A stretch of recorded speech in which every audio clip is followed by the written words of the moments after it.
All right, well, good morning, everybody, and I just can't give you the warmest welcome that my heart feels right now. We are about to engage in the next great step in health education in Jefferson County Public Schools. So I really want to thank you for attending, and I see you guys as our greatest hope to get a pilot group starting the when I was taking deeper learning training, they said you can't wait for everybody to get on board.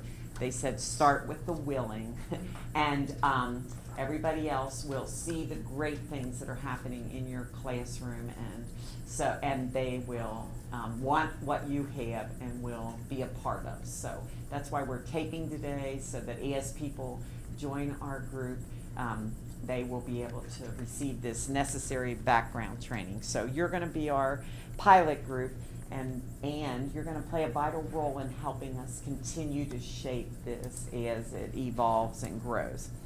And hopefully at the end of the day, you will be very equipped to begin teaching skills-based health education. And we're going to give you everything you asked for to be ready in your binders. So I want to just start talking about deeper learning. There's a lot of buzz right now in the district about deeper learning. I'm sure you've heard it. In fact, Jefferson County has created a whole office of deeper learning. This summer there was a whole institute dedicated to deeper learning. So Jefferson County is just starting to implementing, but health education in Jefferson County is way ahead of the curve, and you should be proud because many of you have been a part of this a long time ago. 4 years ago we started, then we were calling it student engagement initially, and let me assure you that deeper learning by any other name is still the same thing, okay? So you'll hear it called student engagement, and that's what I started calling it. The workshop method is another way of implementing deeper learning. Some people call it project-based learning, which is really only a part of deeper learning, but they isolate that term out. So you'll hear many different terms, but it's all part of deeper learning, okay? And what SHAPE America, our professional organization, so the Society of Health and Physical Educators, SHAPE, calls it skills-based health education, okay? So think deeper learning / in your case, skills-based health education, okay? So in your schools, when they're talking about getting on board with deeper learning, you're going to say, I'm ready, and we're way ahead of the curve, okay? So 4 years ago, we started working with Candy, and who was involved in that at the time? Carrie was, Diane was, Stephanie was, Robert was. So several of you were part of that training, and you'll see how beautifully this fits together. So it's just a continuation of the great work we began with Candy. And so when this deeper learning skills-based initiative came to the surface, I called her up again and said, have I got a deal for you? And she was very excited because of the beautiful way it meshes, and because you never want, you know how initiatives start and then they stop and nothing really comes of them. So I see this as just a continuation of a fuller integration of the good work that we've already begun, and many of you have already been implementing, okay? So then this past school year, they started training the content specialists and some other leaderships in deeper learning. So I went to a year-long, once a week, every so often, to training in deeper learning that was run by UK's Next Generation of Learning, who the executive director head of happens to be our now Chief Academic Officer, Carmen Coleman. She led that training, and I really believed in what she shared and loved her and was very excited about it and got to know her. And so so we did that whole year-long training, and some of the work that you're going to see today was a product of that training, an outgrowth of that, and I'll share that with you. And then we got to go to a whole week Deeper Learning conference in San Diego over spring break. And again, it's just and that was a whole view nationally and internationally of what's happening with Deeper Learning. You all, it's huge and very exciting. And it was great to be with her. And so when I heard she was our intern chief academic officer, I cannot tell you how excited I was. I think she's going to be phenomenal, and she is so, I mean, this is her passion. And so that was all very, very, very supportive. And then some of you were here then, some weren't, but last August 30th, so almost a year ago, we paid for the author of this book, Sarah Beans, to come and paid for subs for all the health teachers who wanted to come, and we did a training upstairs at Gene's, and at that point you were given this textbook. And so again, you don't want to do a one-day shot like that and then nothing come of it. So I committed then that we were going to keep going, and so this whole year has been that, and here we are today. So I'm really excited about that. So we've been listening and discerning and implementing Deeper Learning in secondary health education, and this is what we hope it's going to look like this year in 17-18. So again, as part of the background and the many ways you're going to hear this voice about Deeper Learning, a couple years ago when they did JCPS Vision 2020, this was their voice. This is what they said. You all, it was a huge paradigm shift. I don't think people realize what was really contained in that and how important that was. Because up till then, you all know, all we cared about was academic knowledge, test scores. We were in the era of high stakes accountability. So everything the district did was committed toward raising test scores, measuring kids' academic knowledge, that was it, and getting them college and career ready. And so when they changed from Vision 1515 to Vision 2020, the words captured it, but contained way more than I don't even everybody realize or grasp. So they said in there, from now on, we care about and are committed to not only academic knowledge, that's still important, foundational knowledge is important, but we really care too. What we're going to do is develop the dispositions and capabilities of students. Okay, so that's in our language, that would be skills. We're going to give kids skills to be not only college and career ready, but also life ready. That word was added, which again, I mean, that's our area, to be life ready. And so that's very exciting. Then, so that was the first. Then again, I know everybody's really excited and hopeful about Dr. Polio and being the interim superintendent. And he also has been doing Deeper Learning for years, and he often calls it project-based learning, but he's been doing this great work at J-Town High School and then for the last 2 years at Dawes High School. And when he was elected, he said, and I don't know if any of you saw it, and I have the link, I could send it to you, of his, welcome, and this is what I stand for. He talked about having 3 pillars. And the first one is culture and climate, which I know was music to everyone's ear. But the second one was deeper learning. And he described deeper learning as student engagement, real world connections, and students having passion about their work. So that's his, it's one of the 3 main things he came to do. So that was exciting to hear and to be a part of.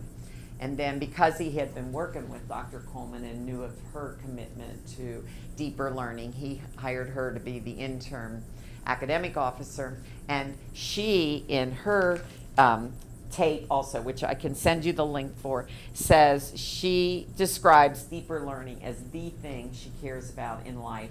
And she talked about deeper learning. She described it as content, which is still important, foundational academic knowledge, And in our health education standards, that's the first standard, that students will have foundational important content knowledge.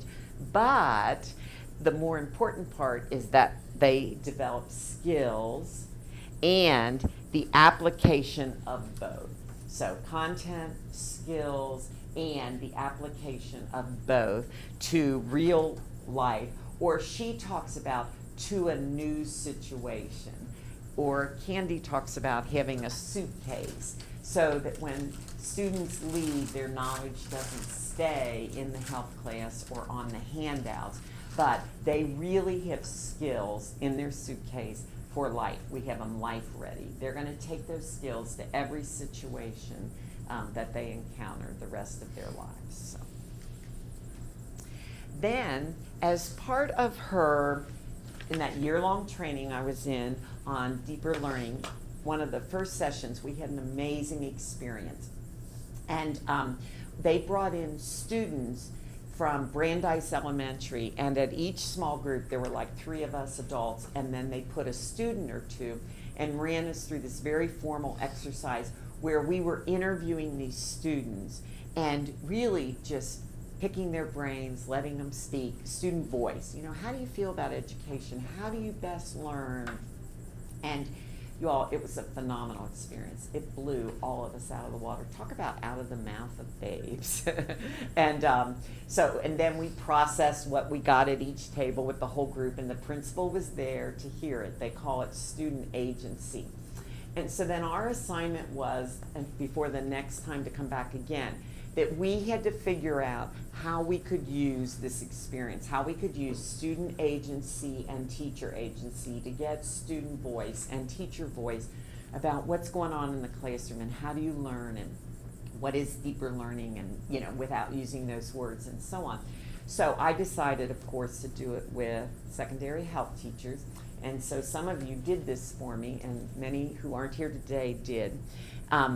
We developed a 4-question survey for teachers and their students. So I asked all my health teachers who would, at the PLC, I asked them, would you take a stack of these home and interview all your health students, or if you want to just do one class, I don't care, but interview, get a feel for your students and how they feel, how do they learn best, and what do they like about their health class, and what do they not like, and what would they change or add to their health class to make it better learning. It was all anonymous, and then we asked teachers to fill out a survey too.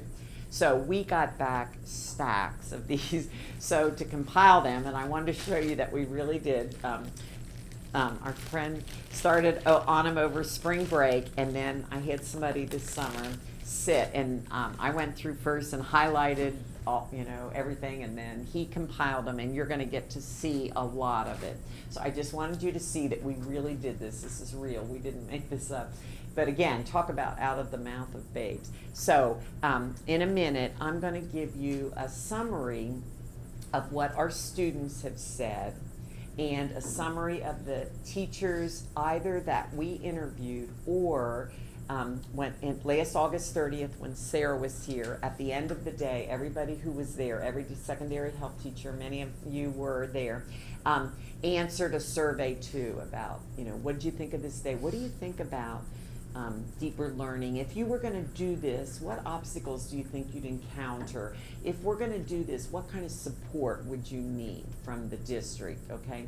And we've compiled that, and we want to give you some time now to look through those and see what they say to you, okay? And I might add that part of what the teachers said over and over again is, I would really need some training, and I would need to see what it looks like, and I would need some hands-on lessons, because I'm not about to, on top of everything else, recreate the wheel. I'm just going to keep on teaching the way I was teaching unless you give us some support. So all this work and today and everything that we're going to continue to do with you was a response to that, okay? So we're going to hand out the health. I'm going to start with the health student agency, and we only picked out a couple of the questions that had to do with this. Okay, so what would you change about your health class? What would you not change? What would you add to your health class? And he prioritized these in order of the number of times they were responded to. I mean, 1 million people said hands-on activities, okay? So that's listed first.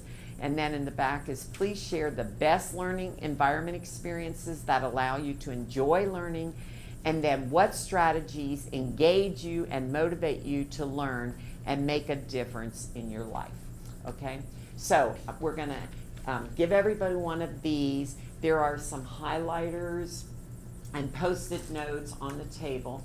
And what I'd like you to do is go through and mark this up, highlight things that you agree with that struck you, whatever, if you want to make some summary comments here, and then we'll share about that, and then we'll do the same process with health teachers, okay?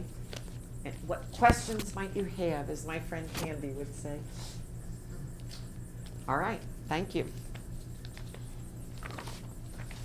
Let's see, 1, 2, 3, 4, 5, 6. 1, 2, 3, 4, 5. There you go. 2, 4, 5. 2, 4, 5.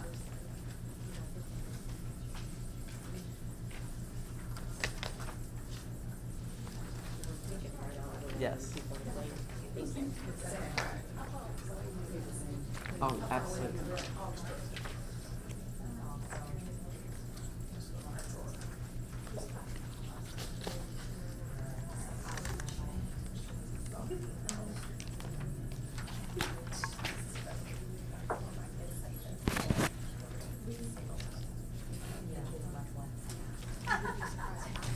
All right, do you feel ready to discuss?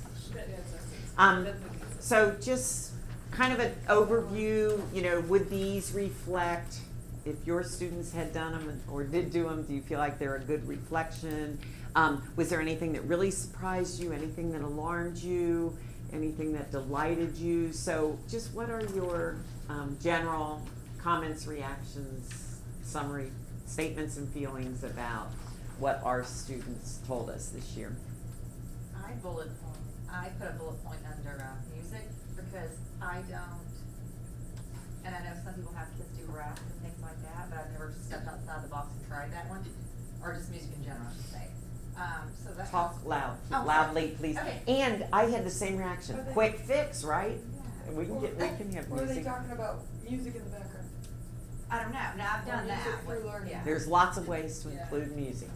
What else were you gonna say? Oh, I was Anything? just gonna say, so it would be interesting, fun to maybe try something with music this year.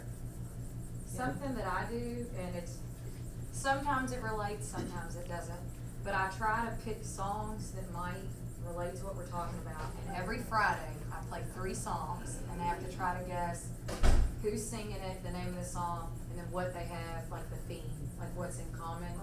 And they love it. And like, if they get it right, I'll give them like a Starburst or something, you know, nothing crazy, but I mean, they're, "Ooh, what are we gonna listen to today?" Or like, if there's not a Friday in the week, they're like, "Are we gonna do it Thursday?" And I'm like, you know, and they okay. get really excited about it. So Neat it's idea. that. What else were your reactions to what our students' voice said it to us? Relevance. I'm pumped about this. How? Because that's always been my question. I was that annoying kid. I was like, when am I ever going to use this? Yeah. How does this apply to me? And then my math teacher finally started saying, well, you'll use this shelf whenever you are going to build a deck. All right. But, I mean, that's huge. Kids have to care, or they won't. And know how it's going to go in that suitcase of Yeah. skills they have for life. I know I was very blessed by seeing that on there. What else? I like seeing they would not change the topic, so that lets me know that what we are teaching, the topics is relevant Yeah. to them. Right. But it's just our delivery of how Sure. we need to get it across as far as the note taking. And I don't use that a lot, but a little bit, so that's something that I'll back off from, the sit and get approach, and more movement, and then also the exercise balls.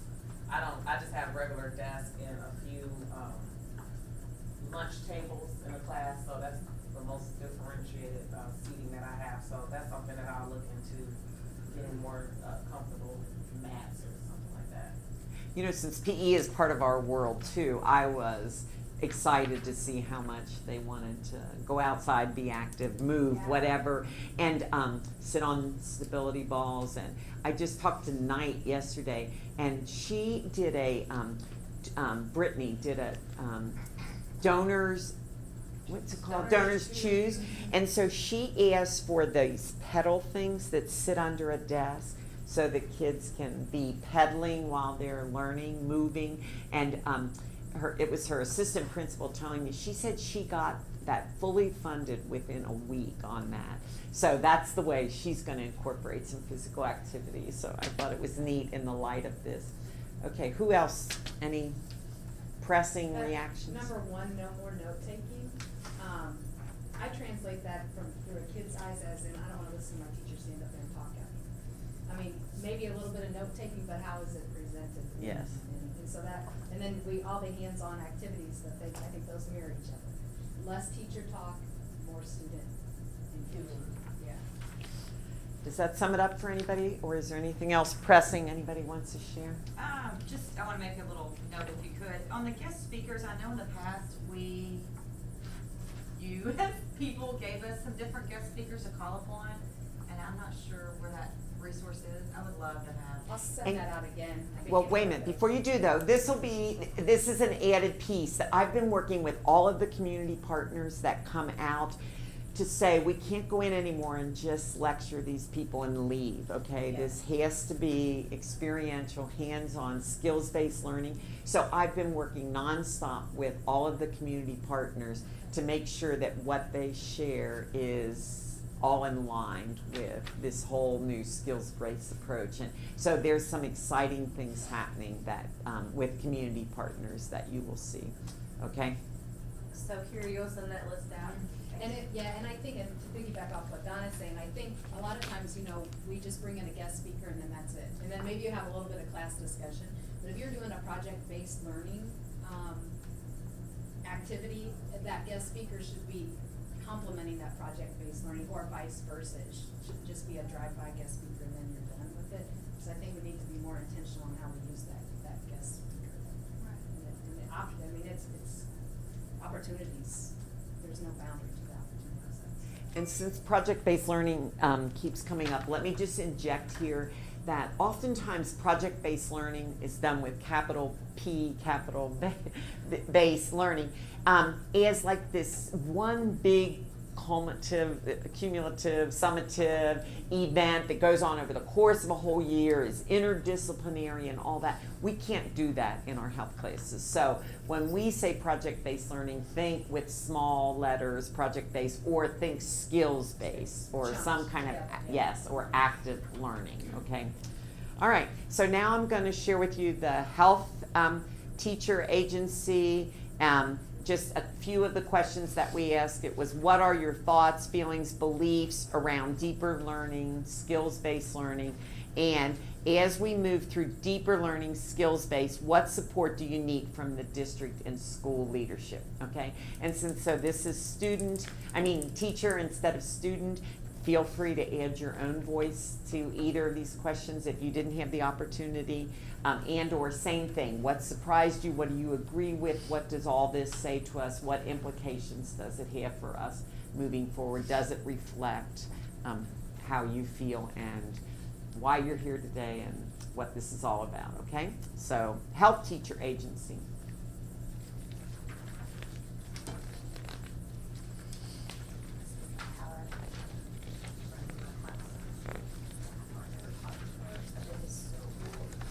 Oh, and you want 2 extra. And you want an extra, okay.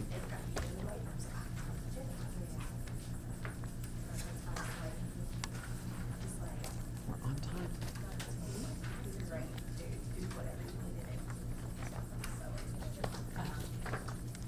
I want you to see that this is real. We didn't make this up. Because you all, if we don't have student voice and teacher voice, this is not something that somebody can do to you, for you. We all know you can't teach something you're not passionate about, don't believe in.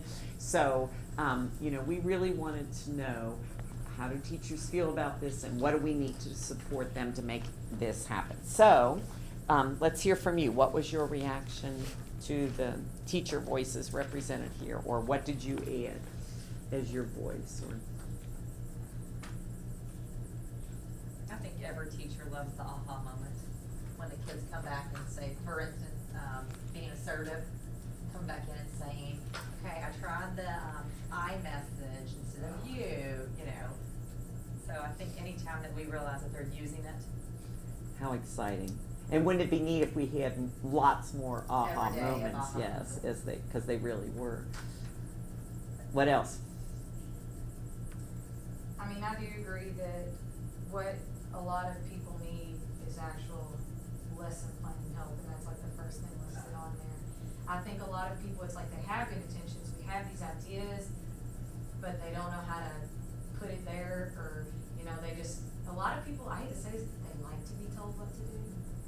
And so I think sometimes it's like, just tell me what to do and I'll do it. Like your students. Yeah, Which like that this, you know. circles right back around to the last one about overcoming insecurities, about change and doing extra Yeah. work, because we have lives, we have kids, we have Yeah. all this stuff, and it's like, ooh, I really wanna be good for my students, but, oh, dude, help me out. Just Yeah. Give me Exactly. the lesson and I will do it. Right.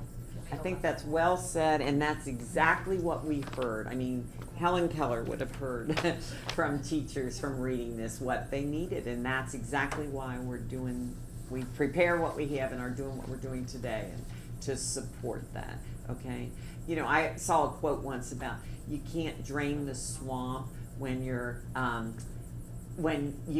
killing alligators all day long. And so I see switching to skills-based as like a swamp draining activity, and it's nigh impossible to do when, and you know, it hasn't been that long that I've been in a classroom. I get it. You know, sometimes teaching is like a sideline to everything else you have to do, plus your personal lives of homes and families and kids. And so, you know, I know that teachers don't have time to step back and do this. So that's why we've done what we can and want to continue to do to support you to make this happen, okay? What else? The school leadership restricting class sizes and like valuing related arts. I still struggle with that, because at our school, there are so many kids that cannot read or cannot do math, and it's like, yes, we're important, but you have to get over that. That might be more important at this moment. So, I saw that too and thought it was huge, and I know you all know that I advocate for you constantly. That's my battle cry in this district is, you know, to help people understand how important health and physical education is and the role it plays in educating the whole child. And, you know, what's not provided for you all in schools in terms of content-specific PD and PLCs and resources, since we're on the same subject. And, you know, Marty Polio has said that's one of his big things is to have resourced schools. I'm hoping and always trying to help school leadership understand your role and place and what you guys do need for support, so. And a lot of that's, I think, out of our control, and so I look at it as a backwards mapping. So if your classroom is an amazing place for kids to be and they're actually learning and they're showing that they're learning, then I think that's when the leadership then takes a relook, where the kids become the advocate for Yes. themselves and for you, that I don't wanna be pulled out of health class, I Right. don't wanna be pulled out of PE because Right. ... Whereas that's the only thing we can control as Sure. teachers is the value, how our classes value. And so that's, I think, the approach that we have to try love that way of looking try at to it. take, yeah. Yeah, and so if you guys work on that end, we'll keep working on this and. Exactly, and the kids, and that's what's nice about secondary, they can stand up for themselves. Yeah, and that one student said, health all year, what would you change? I'd have health all year, isn't that exciting? So you guys keep working on your end, and we're working on this end for you, and we're gonna get there, okay? Is there anything else? This is off topic, sadly, sorry. But talking about our curriculum and maybe not as, people say not as important. I know at our school, and I think all over, family consumer science, life skills, they're gonna start hiring, they're saying huge amounts of those teachers back. And the reason I even know this is because I'm gonna have to teach a life skills this year, because I'm a health teacher, and we're so overpopulated with all these kids that need the life skills for part of that education program. But whenever you look at the curriculum, it's exactly health again at a higher level. So that's kind of a plus for us health teachers, knowing that supposedly coming, the family consumer science is coming back. Interesting. I It's know. it's the health lesson at a skills-based, Yeah. skills-based content. Right. Yes. That's just all it is. And it's because I'm guessing, I know from, our kids, so many kids always say, what can I take you again for? Aw. So, Wow. don't you love that? And now we're seeing a big growth in the life skills, so that is a big plus for health. That is. So That's what- advocate, when you're asked to teach that life skill, you go, just want you to know, I am so on board with this, but it's just health. Just so you know. Right. I mean, it You is. know, and, Well, first of all, when it- she called to ask what I do, and she said, let me read you the curriculum, I was like, that's what I teach, Right. Yeah. They're just not making that connection. connection. Yeah. I'm getting kids life ready. You know, and at Brown this year, they wanted Diane, or she is going to teach a life skills class, and they were trying to get me to write a new course code. And I said, nope, I'm not doing it. This is health, call it life skills, call it health, you will call it whatever, Right. but we've got this, lady, so. Okay, that's exciting. I just wanted to comment on the one that overcoming my insecurities about change. Really, I think I teared up when I read that because it was just so honest, and so it was a hymn. I really was touched that he was in touch with that and was vulnerable enough to share it, and spoke for many of us. I know. I mean, change is hard and a lot of work, but also scary, and so. Don, I highlighted that too, and you know what came to mind with that is that if those insecurities, when we find we're insecure, we need to just look in the mirror and say, this is a partnership. My classroom is a partnership between me and the students and me, and if you approach it that way, I think, and you tell the students that we're trying something new and we're gonna do this together, those insecurities kind of, in my opinion, go out the window. Because they have all kinds of insecurities about the projects they're Absolutely, getting ready to and do. we're in this together, that door Yes. closes, it's us together, this is a partnership. And you learn from them and they learn from you, and that creates that safe place.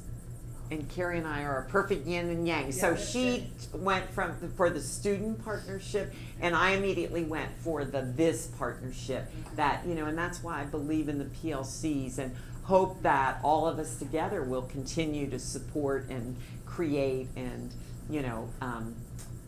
help each other with our insecurities. I mean, I have insecurities. I'm convinced of it, but it's scary to be taking this on. So, so that's exciting to think about partnerships, and maybe a good place to end. Okay, all right. So I'm going to turn the mic over to Candy, who's going to take it from here. Thank you. Give me just a second. if you don't As mind. Donna alluded, when she called me and said, we're delving into this new approach to health education, and I think it aligns perfectly with the workshop, I'm wondering if you want to work on this. She sent me this book, and I read it cover to cover, and I was amazed at how embedded in there the same things that we've been talking about, as Donna's already said, workshop in there, the deeper learning, all those pieces were just so beautiful. This is such a great resource. I just wanted to put that out front, that I know we're going to be delving into it, and you all have a copy. As Donna said, the work is so valued that they paid for the author to come present, paid for you guys to all have this resource, but it's amazing. Everything that you'll get today, lessons and units, are based straight from this book.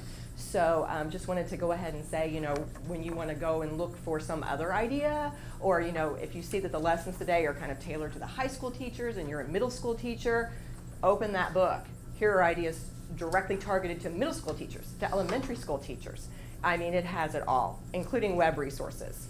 So, of course, we'll be delving into it, but just right from the front, I want to make sure that we give the credit to this book and these authors, because everything comes from there.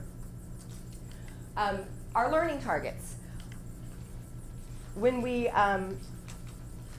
go through our day together today, here's what we are going to be focused towards. I'm going to give you a moment to read the 3 learning targets.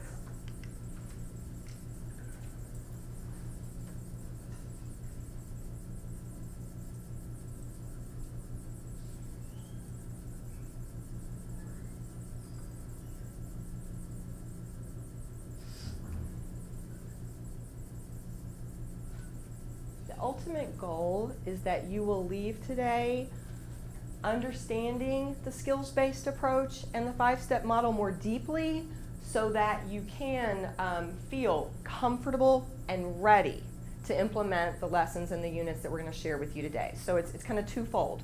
We want you to leave, feeling like you've been equipped, you've been supported in the way that you requested. We've just looked at the data where the teacher said, please, give us the resources, give us lessons, show us how this would look, and we want you to leave feeling like you got that.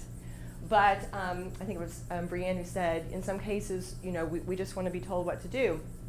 And these are lessons and units that really can't be implemented well unless we understand how this fits together. How are we developing that skill through these lessons or through this unit? So we want to make sure that connection is really clear. So the agenda, we are going to spend some time here in the morning going through the foundations of skills-based instruction.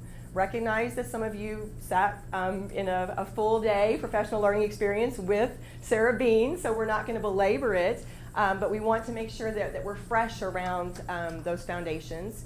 And then some of us, of course, didn't have that opportunity to meet with her, so it's important that we're on the same page. And then we are going to go right into looking at units and lessons. We'll make the connection to the curriculum, the new curriculum, and think about the big picture and how does this flow, how does this fit together. And then Donna's going to talk to you about next steps and how this will look moving forward. So we start with foundations of skills-based instruction. And this is something I know I've shared with some of you all before when we've met. But this what, why, how format is something that I like to use all the time.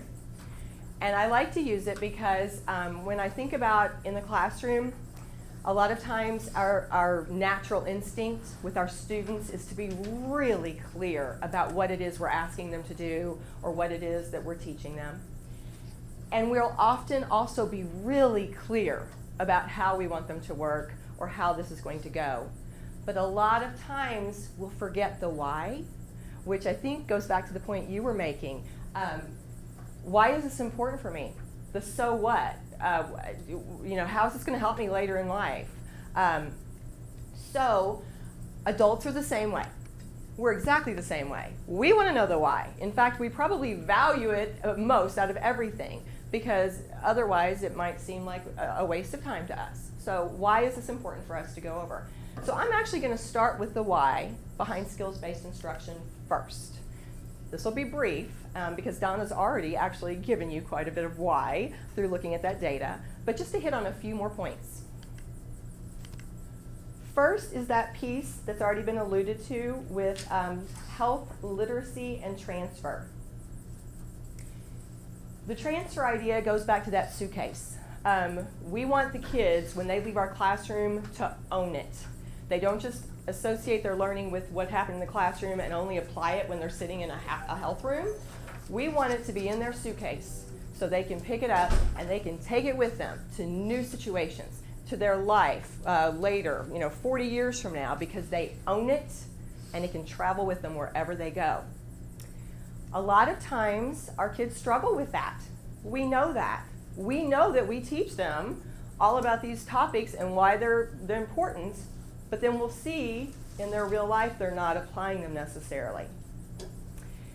So what we want is to ask ourselves not just, do the kids know what to do or what the information is, but do they know how to do it? And will they know how and be able to use it when they're hit with a new situation that's unexpected for them? So that's what we're heading for with that health, literacy, and transfer. This quote is just a nice little summary comment about that idea. I'll read it to you just in case it's a little difficult to see in the back. Health literacy is linked to literacy and entails people's knowledge, motivation, and competencies, that word that Donna used earlier, to access, understand, appraise, and apply health information in order to make judgments and decisions in everyday life concerning healthcare, disease prevention, and health promotion to maintain or improve quality of life during the life course. And according to your health standards, it's not just our own health. We need to also be able to apply this to help other people improve their health as well. That's a piece that is also part of the standards. So we want the kids not just to know it, but to be able to use it. And this skills-based approach helps us with this. The other piece is something that Donna's already mentioned. There's nothing new here, and we're also not throwing everything out. What you're going to be doing with skills-based instruction aligns with everything you're already doing and everything you already believe. So you believe that students need to be engaged. This approach has them engaged. You believe that in order to be engaged, kids have to actually interact and have hands-on opportunities and be able to make meaning and be able to talk to each other. The workshop structure is what allows that to happen, and you're going to see that all the lessons that you're given today are written for you in workshop structure. So it's already, it's just going to be there. And of course, all of this goes back to deeper learning. It aligns exactly perfectly with deeper learning. And then the final rationale behind the skills-based instruction approach is your standards themselves. And I'm going to ask you to just turn and talk for a moment.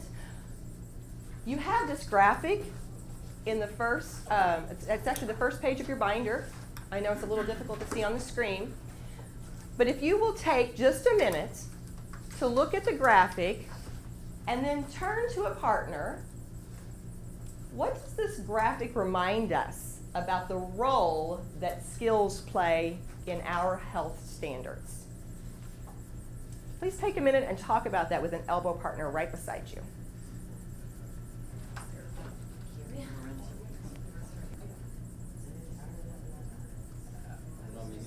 What do we notice immediately? They are skills. Your standards are all skills, except which one? Number one. Number one. So number one is the only content topic-based standard that we have. Every other standard, 7/8 of your standards are skills. So when we think about our traditional classroom, not that the content is unimportant. Please do not misunderstand me. These contents and topics, of course, they're important. But they are only addressed within that first standard. And when we think about the traditional classroom, if we were to kind of take and monitor how much of our instructional time is spent around content and topics versus how much of our instructional time is spent teaching, practicing, modeling, reinforcing skills, we would probably see we spend most of our time in the content piece. Because we tend to do a unit around sex education or a unit around substance abuse or a unit around tobacco, and a lot of times the skill of accessing valid and reliable information might be a day or might be one lesson, or maybe we don't see a skill in that particular unit in the way that we've been doing some of our units. So this approach will ask us to make a shift. Content is still important, but it's going to help us make sure that we are also really addressing the skill instruction around those other 7 health standards, excuse me. Yes? And I think it's important to remember that once we get back in our schools and then you get the school-based pushes for the tests and the principal pushes for, I mean, it's all downhill. I get it. I get it. But it's like, we gotta remember this. Because like right now, it's easy to be like, oh, yeah, gung-ho. And then once you get in there, you've got 5 kids pulled and then it's just, you all know how it is when you're in your day and then you're like frustrated. So. And that's why I laminated it for you, so you can sleep with it, wherever you go, hang it up. I mean, seriously, I hope this is gonna get so much going back to you that I wanted it laminated for you, because you do, it's so easy to keep, so. Thank you for that reminder. Yes. So the final slide for the why portion of this, the rationale, is something I stole directly from a PowerPoint presentation that the authors, Beans and Alperin, delivered in a webinar, and it just hit me. So I'll see if it hits you all the same way. They made the point that health behavior theory, research says, knowledge alone. Well, let me start with this word because that's the important one.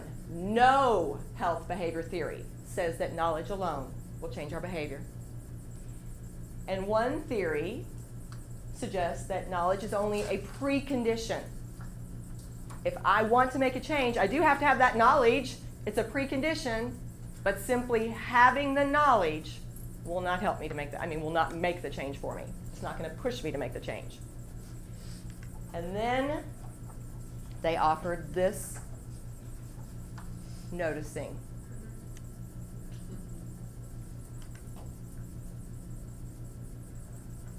Turn and talk to your elbow partner for just a moment in response to that. Do we agree? Do we disagree? Take a moment to respond to the person beside you.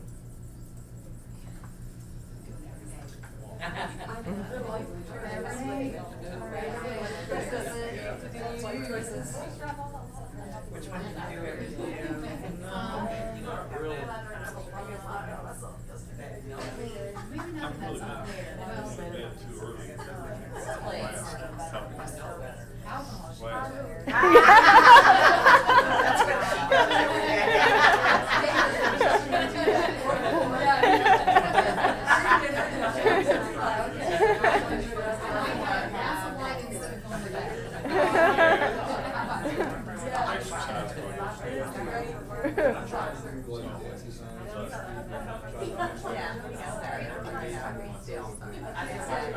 Well, we all do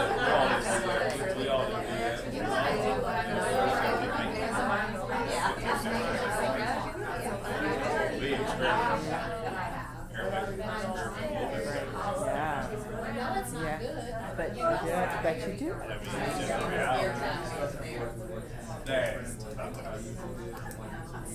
So if you don't mind,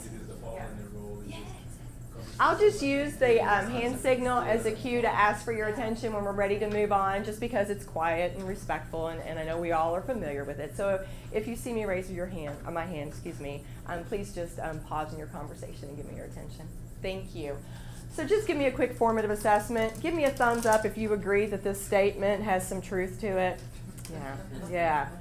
So I think we've had a brief but still a little bit comprehensive background as to why this skills-based instructional approach is important.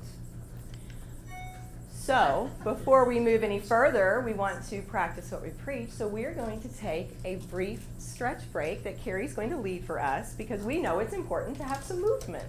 And I asked Carrie, remember how many of our students said they'd like some movement in their room? So I asked her to do some things with us for our breaks today that you could implement in your health classroom, okay? Yeah, and I'm gonna change it up a little bit because of our space, not a lot of space, so, Are you gonna send us? If you guys stand next to each other, yeah, Okay. we can be okay. Yeah. all right, so let's just do a little bit of a brain activity, and then we'll add some other movement to it. So what I want you to do is take one hand and grab your nose, and some of you may have done this before. Take the other and grab your ear. Now get a mindfulness moment, because what you're gonna do is you're gonna switch like this, okay, and switch like this, and go as fast as you can by doing that. So ready, go on your own.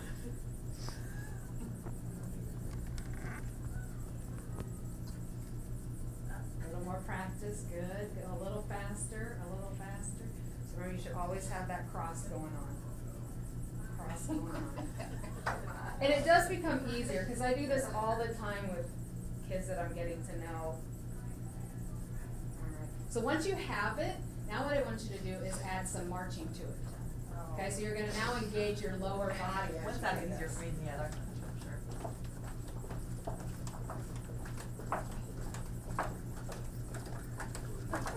Excellent. All right, now, the old school is, remember this one? Yeah. Got it, that was pretty easy, we do it all the time. Now switch hands, because most of the time we put our dominant, does that become a little more difficult? I want to pat on it. Alright, And and then- now, because of the camera, we're not gonna, circle the table, but just walk back and forth amongst others. You've got obstacles, people around you, pat and circle, pat and circle, pat and circle. Walking, walking, walking, pat and circle, pat. Now skip. Uh-oh. Now, walk backwards. We'll dance, we'll dance. Walk backwards. All right, freeze. Now, back to this. Walking backwards. Go. Oh. Oh. I got it wrong. That is very cognitive. I'm just sorry. I was like, we're all walking in a different direction. All right, can you do that and skip without poking yourself in the eye? For the love, All right, freeze. Now gather with your side of the table and just discuss maybe what skills you're just working on. Coordination. Oh, it's all yours. I had to really stop doing I'm so busy. Let's see. While you're wrapping that up, now just change your discussion to those skills you just talked about. How can the kids, or in what way can our kids take those skills and use them outside of our classroom? Things going on. Maybe figure out which one to address first.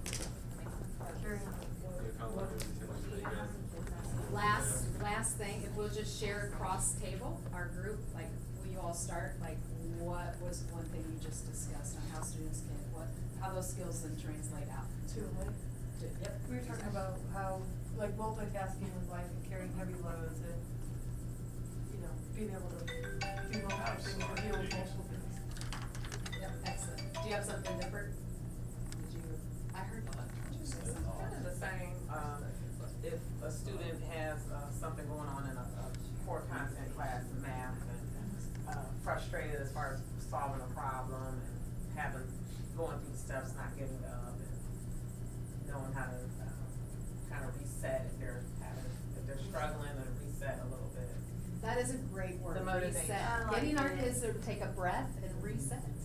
Yeah. Yeah. Diane, I saw you do, you just stopped. It was like, I'm starting over again. It was like so obvious. And with her saying that her stopping, she said it was the motivation too.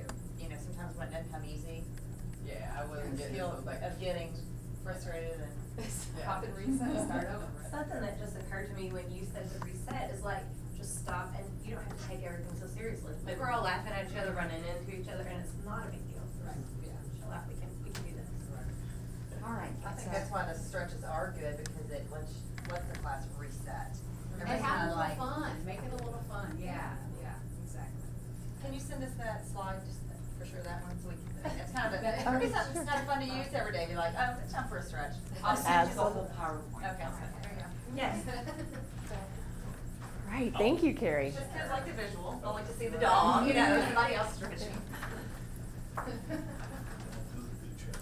So now we're going to move into the what. And in order to kind of help us to think about this, I'm going to ask you to do a quick write. So if you could grab, if you have a device and you like to type, or if you have your notes page that you were given by Donna, if you want to just use your notes page. But I'm going to ask you to take a minute, think of a skill with which you feel proficient. Any skill. It can be related to sports, it can be related to the arts, it could be changing a diaper as a parent, whatever skill you want to pick. And I'm going to ask you in just 3 or 4 minutes, break down what was it that took you to get to a level of proficiency with that skill. You can make a bulleted list, doesn't have to be prettily worded, but break that skill down. What did it take to get you to proficiency? Again, I'm going to ask you to turn to your elbow partner take just a few minutes to share with them the steps that it took to get you to proficiency. All right? Just kind of see if you have any commonalities between the two of you.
Absolutely.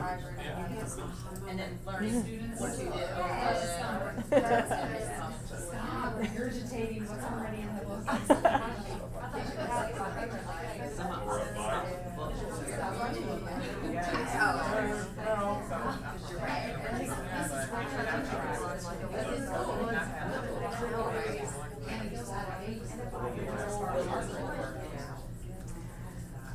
Just for fun, we're going to do a quick go around, and I'm just going to ask you to share what a skill you were thinking of. Okay? So whether it's changing a diaper or figuring out how to bat, you know, whatever it might be. What were you thinking of? Okay. Planting flowers. Volleyball. Listening. I think I kind of misunderstood. No, you it. did. Or We're like, fine. we're fine. I thought it was talking more like in the classroom. Which is fine. Okay, so we said like being excited about what you're teaching, like getting their attention, and I don't know. We just talked about like being genuine, like, and if I believe in what I'm teaching, they'll believe it too. Like, that was kind of that excitement. So you're kind of thinking about those intangible pieces, like your attitude and your Yeah, approach. that's what we said, like your Okay. passion and your attitude towards like how you like to learn and how you. I don't know. Okay. We talked about how we're very animated, both of us, and we unintendedly wrote very similar things. Great minds think alike, huh? So what were you thinking of the same skill then? I feel proficient at connecting with people. Okay. And would you mind sharing? Signs of my child being tired, getting into bed. Okay. What? Signs of my child being tired. I've become proficient at that. And taking my kids on adventures, or my kids into others. And Carrie, what were you thinking of? Interpersonal. Okay, so you chose one. Listen to the variety of what we were considering. Let's take one that we can all relate to, okay? We're going to focus in on, I think we've all ridden a bicycle. We may not cycle to the level that Robert does it, but we've all ridden a bicycle, right? What are some of the steps that it takes to get to proficiency with riding a bicycle? Well, you Just- have to want it. Like, well- you have to not be scared. You have to care. It has to be important enough that I want to do it. And then, do I just go out and get on a bicycle and I'm proficient, I'm riding? What did this take? Just start yelling out some answers. Sometimes training. Maybe some coaching. Balance. Coaching, feedback, okay? Little steps. In what way? Training wheels. Well, like, my kids learn without training wheels, so they line up with striders, and so they foot strike and lift. coast, and eventually their feet. Then we put pedals on, and then their feet go on the pedals, and then they have to. Okay, so so it's you, a series of steps. The you scaffolding- scaffolded the experience. And then, but they have to want it, like, they had the skills, but then Mhm. they didn't want the big bike. Okay, so you gradually took them towards independence with a series of steps Uh-huh. where you took away support. Yep. Give me something else. Robert said, tell me, he said mistakes, so sometimes you have to. Falling off your bike. Yeah. Yeah. You have You- to Landing on learn, the bar. sometimes you have to backtrack instead, you have to learn from the mistakes. You have to practice, have mistakes, errors, and failures, your falls, and then keep trying again as you reflect and learn from it. Okay? Anything else? The right equipment, proper bike and helmet safety features. Okay, so there had to be some knowledge there and some of the right supports, the right equipment. Okay. Did anybody ever see anybody else ride a bike before you decided to ride one yourself? Okay, so seeing what it's supposed to look like, modeling. Okay, so consider all those pieces that we just named of what it took to get us to proficiency with the skill as we talk about these pieces that are embedded in skills-based instruction, okay? So according to the authors, a skills-based approach is planned, sequential, comprehensive, and also relevant. That has come up, that word has come up in this room probably 10 times already this morning in different ways, but the relevancy piece is huge. Sequential, just as you were saying, in steps, scaffolding it, building. Planned, obviously. Comprehensive, getting them to the big picture. What's the end in mind here? And it is done through participatory methods, and we have to use functional knowledge in order to get to that end goal of actually leading them to transfer. They're going to be able to apply this to enhance their lives as healthy individuals down the road. Okay? So this is their overview slide, but we're going to look at those pieces in just a tiny bit more detail. Focused on skill development. Instead of a classroom where we focus a lot on a topic at a time, this asks us to focus on skill development first and foremost. So the standards are the framework,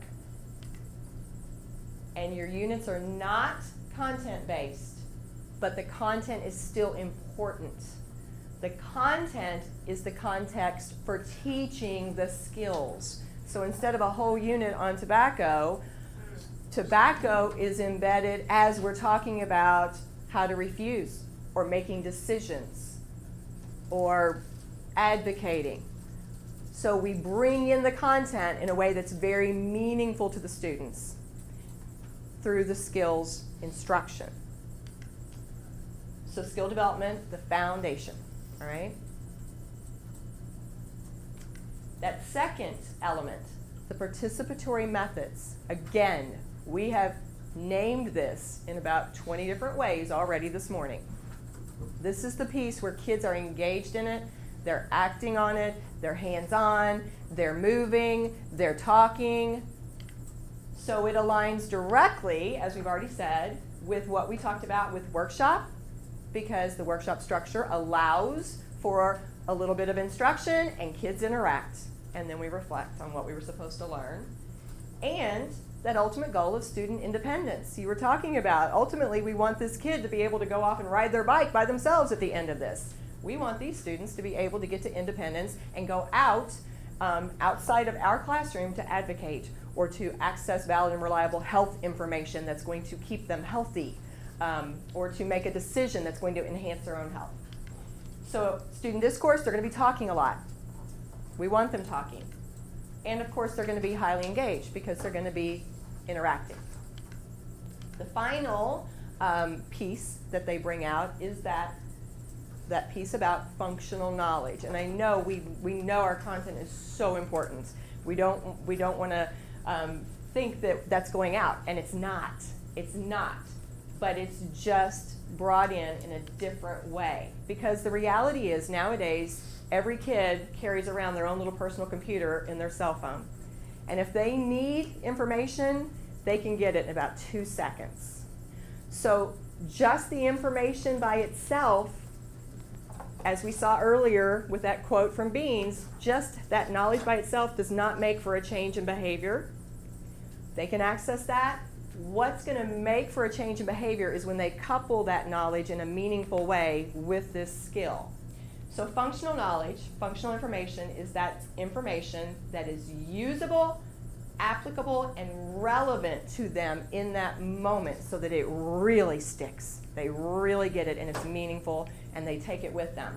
It's that need to know idea. I really need to know this in order to figure out how I'm going to practice these refusal skills. I really need to know this right now as I'm applying my decision-making skills. And so then it brings it to a higher level of importance to them. Yes? So, okay, then my mind goes to my school, where I'm nagged about my grade book. And how do we put grades in for this? And it's like, I don't want to be inaccurate, and I don't want to make it hard on me, and I don't want to make it hard on the kids, and I want it to be relevant. Mm-hmm. But how do we do that? Is that coming up, or? That is coming up. That's a wonderful question, though. That is a wonderful question. The authors address that in their book. We are going to look at, for every unit, we're going to talk about performance assessments that are more like the summative. And as we go through and look at the lessons, we could actually have conversations too about, well, what would be a formative assessment we could do along the way. Sometimes those are spelled out as suggestions for you guys. Sometimes as you're reading through, you guys might say, ooh, we could, right here, here's what we could do right here. So I love the question, and we need to revisit it as we're walking through this later today. Thanks. So again, that knowledge, your content, is the context through which the skills are developed. Still very important. It's just shifted in the way it's approached. So, before we move any further, to be transparent, in addition to stretch breaks, sometimes we can just structure an activity to allow more movement. So we intentionally added a standing conversation here just to allow you to move. So what I'm going to ask you to do is, instead of just turning to an elbow partner who's beside you, this will be brief, but I'm going to ask you to stand, and when I ask you to move, please hold until I cue us, but when I ask you to move, one person from this side of the table will find a partner you've not yet talked to from the other side of the table. You'll pair up and you'll briefly talk about the prompt that's going to appear on the screen. It'll just be a couple of minutes. It'll just get us to stand, move, process, and then I'll ask you to go back to your seats. Okay? All right, so the prompt is twofold. First, what makes sense to you about the skills-based approach so far, now that we've talked about why and the what very briefly? The how is coming. We're going to get to the how, which I know is the important part for a lot of us to kind of process. And also, what are the wonderings that you still have? You've already shared one. So what other wonderings are swirling in your mind right now? All right, please stand, find a partner, and have a brief conversation.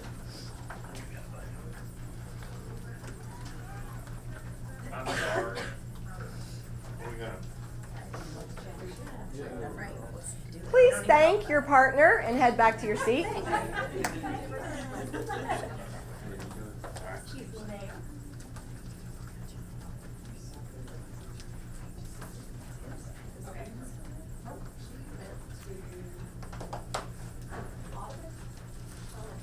Just because I know you're wondering, I'm going to go ahead and put it out there that we are going to take a formal break. It's coming up in about 15 or 20 minutes, but we will pause and take a 15-minute break for those of you who are wondering, are we going to do that?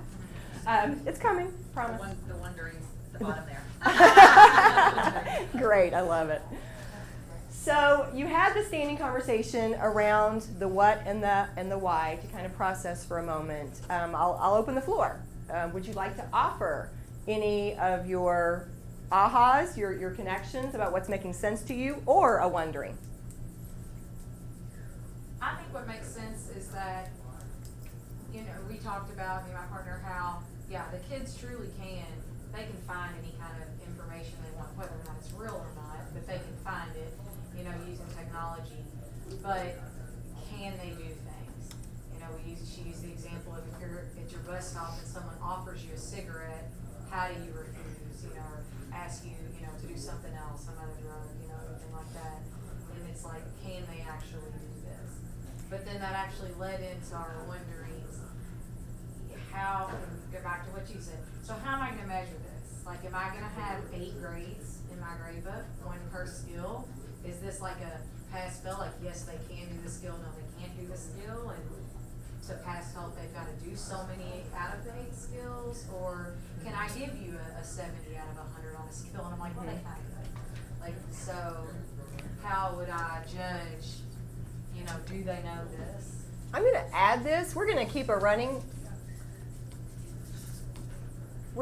running list here of our wonderings, because this is obviously something we definitely need to make sure we address, because it's come up a couple of times, and I can tell this is a big wondering for us. So at the end of the day, or further along anyway, after we've seen some lessons and units, I want to make sure we come back and see if we need further exploration. Okay, so thank you for putting that out there. But I'm going to piggyback on what you said. Can they? Do they know how? You spoke directly to, are they able, do they know the steps of the skill development and how to do it? And the next piece is, will they? Will they? And that's something we haven't yet named, is through all this practice and the process you're going to use, you're building their efficacy. You're building their confidence and their comfort with the skill, so that it's more likely not only they can, but they actually might. They might follow through. So that's another really important piece. I appreciate your bringing that question out and helping bring that to my mind too.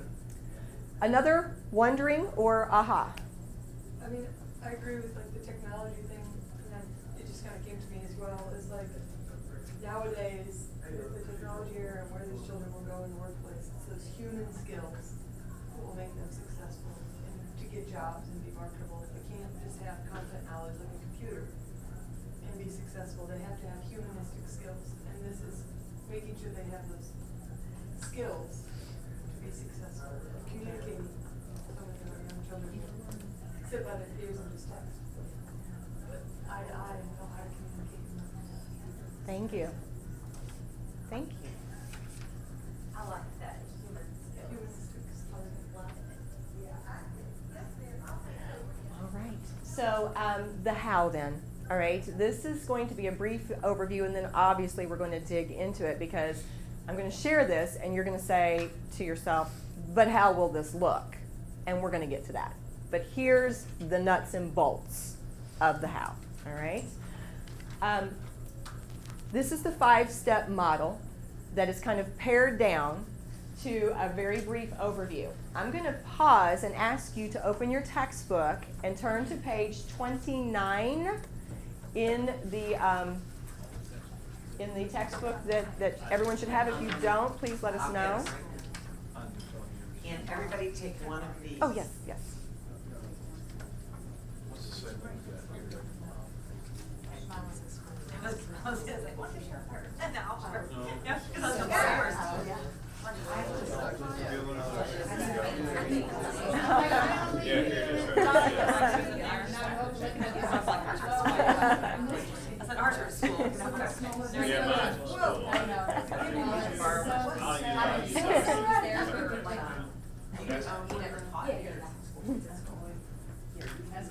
Everybody has one permanently on one? Okay. So here on the screen, you have the, as I said, kind of the pared down overview of these 5 steps. In a nutshell, step 1 is going to talk about introducing the skill. Step 2 is going to talk about presenting the steps for the development of the skill. In other words, what are the actual skill cues? What are the steps if you are going to perform this skill?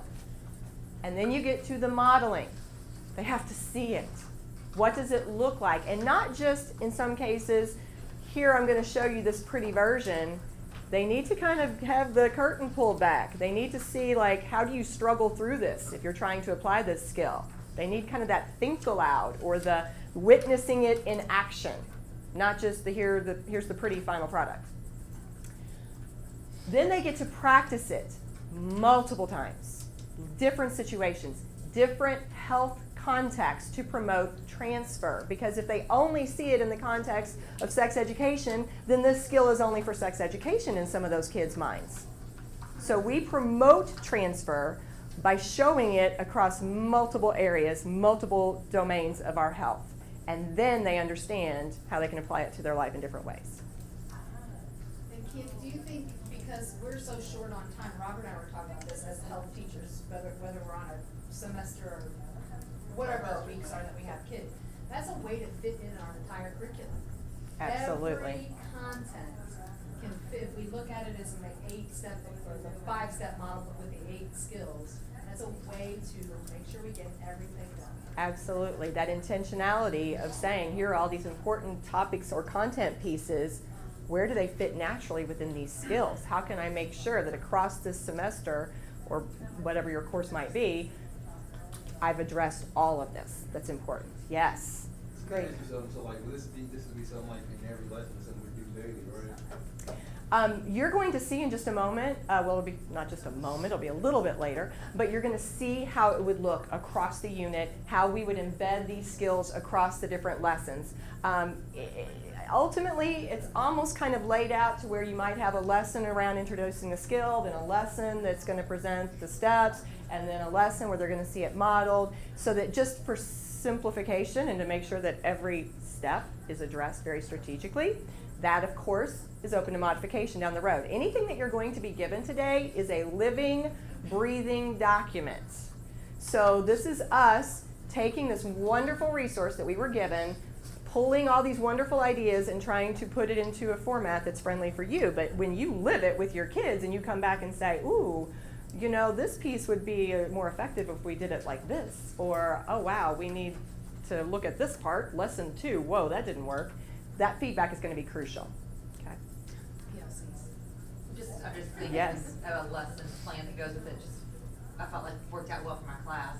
So we did skits in every topic. Like I threw out let them choose. So that you know, sneaking out of the house past curfew, or coming in past curfew, sneaking out of the house, alcohol. We did all. But anyways, on the skit, because we're talking about that, we're talking about we don't want just the no, yes, when they're writing skits. In my curriculum, or in my prompt, I put on there twice, during this skit, well, you know, you go through all the basic things, full sentences, no is not a sentence. Anyway, twice, I want the person to be challenged again. Like, you're not getting off the hook because you said, if I come home late, my dad will be up and whatever. So twice I made them have that. You stumbled and you fell, and now how am I gonna get out of it again? And they had tried another refusal, whatever. But then I tried to relate it to the whole class, because you're starting to think, well, that worked for that situation. Then during my rubric, or during my, where the kids are going along with each other's skits, I put on there, today out of skit number 1, what worked for you? What could you actually say? Or what didn't work? Like, because I wanted to really think about, okay, with the sex, that maybe these 2 things would work, but that number 3 is not gonna work for me. Or if it was the alcohol, oh, I could use that excuse, or that really applies to me. But her saying this other thing, that didn't make any sense in my life. You know what I mean? Yes. So I thought that was kind of it worked out to be a really good assignment and outcome. And then as a teacher, while they were doing their skits, I of course would be like, okay, we're gonna stop there. That skit is not relative, it didn't make sense, so I'm gonna let you go back and practice that again, because that would really never happen. And you would never use that. Do you think you would ever really use that excuse of this, and then your friend would be like, okay, your mom's gonna stay up, you know, whatever. So, I don't know, it was it worked out to turn out to be a good, realistic skit. The point you make is an important one that the authors actually address numerous times throughout the course of their book as they talk about different skills. You're bringing up the point that, again, in order to promote transfer, kids will be tempted to please us. They're going to tell us what they think the right answer is, or what it is we want to hear. But that's not going to help them when they go to their own lives and they're really in these situations where they're not sitting there to please you, right? And so one of the things that they talk about, when we say real life scenarios, in some cases, you can't pick the right decision, you have to pick the best decision for the circumstances that you're in. And having real conversations, sometimes, like that's something that came out in the decision-making scenario. What if my home life is this, and here's my situation, and I don't have the ability to just say, here's this decision? then what are other options? But they talked about being able to make it real for the kids, having real conversations, and also, as you said, possibly adding some of these, modifications or nuances so that they can really see the relevance or the application to their own experiences. That final piece, step 5, is where this encompasses the summative evaluation. How are they doing? Where are they in terms of this skill development right now? So it's a piece for you to think about your performance assessment, but it's also where you're really thinking again about promoting transfer. You're trying to take them outside your classroom and push them towards something real world, their own lives, where they have to apply that skill outside the classroom. Okay? So I've talked for a few minutes, but on page 29, you see a little bulleted list in the left-hand column that briefly overviews these 5 steps with just a tiny bit more detail than what I shared just now. It will only take a few minutes, but if you would, please just read over that little bulleted piece that explains the 5 steps. And then please turn to your elbow partner and briefly connect back to our example of riding a bicycle and those pieces that we said were necessary for our skill development and being able to ride a bike proficiently. Which of those pieces that we named for skill development do you see here in this 5-step model? Take a moment just to make those connections. So again, I'm just going to do a quick check-in. Give me a thumbs up if you could see a lot of connections between what we said and those 5 steps. Okay. So let's briefly talk through these. Step 1. This is just where you introduce the students to the skill. And that's the piece. The second bullet is the most important one for some students. Why should I care? So what? How will this help me in life? A lot of times, if we forget to address that piece strategically, we've lost some children. So as part of that first step of the model, not just here's the skill, but why should you care? How are you going to be able to use it in your life? Why is it relevant to you? And this is something that really hit me when I read this book. Over and over again, the authors talked about the adolescent brain not being able to think long term. And when we talk to kids about someday when you're a mom, or someday when you're a dad, or down the road when you have a job, a lot of kids can't go there. Their adolescent brains need relevance whenever possible that's closer to where they are right now. They care more about the fact that substances could affect my appearance and keep me from getting a date or keep me from doing well on my soccer team than they do about the fact that when I'm 40, I may have whatever, these conditions. Yeah. So thinking whenever possible to make it as relevant to where they are now as possible will help. And then, of course, explaining the educational outcomes, putting it in that context. What is it exactly within our course that I want you to know and be able to do at the end of this? Where are you headed here as well? So life and this course. That's the first step. And then step 2 is all about making that skill transparent to them. What exactly are the steps one follows if you are going to proficiently apply this skill? Breaking it down into the steps or the skill cues so there's perfect clarity around the skill. You bring up stuff about relevancy. If you don't in our discipline, in our subject, if you start off by saying that everything you're learning is just being applied to you, you've already lost it all. I certainly haven't got any answer. The only answer I've got is that I don't have the answer. All right, so I don't think I got all the answers, but I do know this. It covers what you talk about current relevancy. You start off by telling them everything we're going to learn is only worth what you share with others. It's only worth if you share with others. So you said, well, shoot, I'm not going to smoke. It won't have anything to do until it won't hurt me until I'm am I gonna worry about now? Well, you know, you need to be able to take what you've learned and share it with others. You might talk a parent to go into a smoking cessation class. You might talk a brother or sister to exercise more. You might talk an aunt or uncle to avoid some type of drug use or something. So, you know, what you're learning is not just to be internalized, it's supposed to be shared. And that's the bridge you get to say, well, you teach them something now and it doesn't have any relevancy to me now. No, it certainly doesn't if you're just not going to share it. But everything we're going to learn, we're going to share. So, I mean, that's the answer to that. So you're making the connection too to the higher level standards, because in some ways they do build on each other. The higher level standards 7 and 8 both take it outside yourself. So you're strategically speaking to that point, the fact that when you get to health enhancing behaviors, it's not just for yourself, but do I know it well enough that I can influence others? I mean, it's transparently named there, and it's obviously the focus of advocacy. That's all about advocating for others too. So you're kind of speaking towards that point there. So thank you. So step 2, now we have clarity around the skills cues or the critical elements, steps of the skill. And now we have to model it. The kids have to see it demonstrated. It's helpful if you give them both positive and negative examples, because we know that as teachers, that helps add to clarity. Here's the non-example, here's what it's not. That helps me to understand better what it is. And they have to be able to have that opportunity to see the skill being applied proficiently so that they know what it is supposed to look like, and you have that opportunity to correct misconceptions.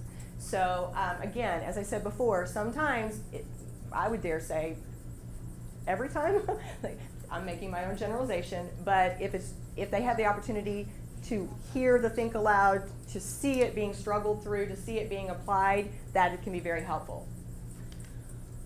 And then, of course, step 4, they get to practice, and more than once. And the more relevant to their life, the better. If you can put it into real life scenarios. Again, we said that we want to try to use lots of different situations across the health domains to promote transfer. Feedback is huge. Feedback is huge. We know when we thought about our own skills, and we thought about being on that bicycle and having somebody yelling, pedal faster! No, keep your body upright. That's what helped us to get going on that bike. You think about yourself learning how to do the free throw. You needed somebody telling you, no, you got your hand positioned wrong. No, try it like this. Follow through. Those pieces are critical. So feedback cannot be overemphasized. And then the final step, again, more feedback is here, but this is where we do have that evaluation of student performance that's more formalized. We can have formative and smaller check-ins along the way too, but this is the kind of summative assessment.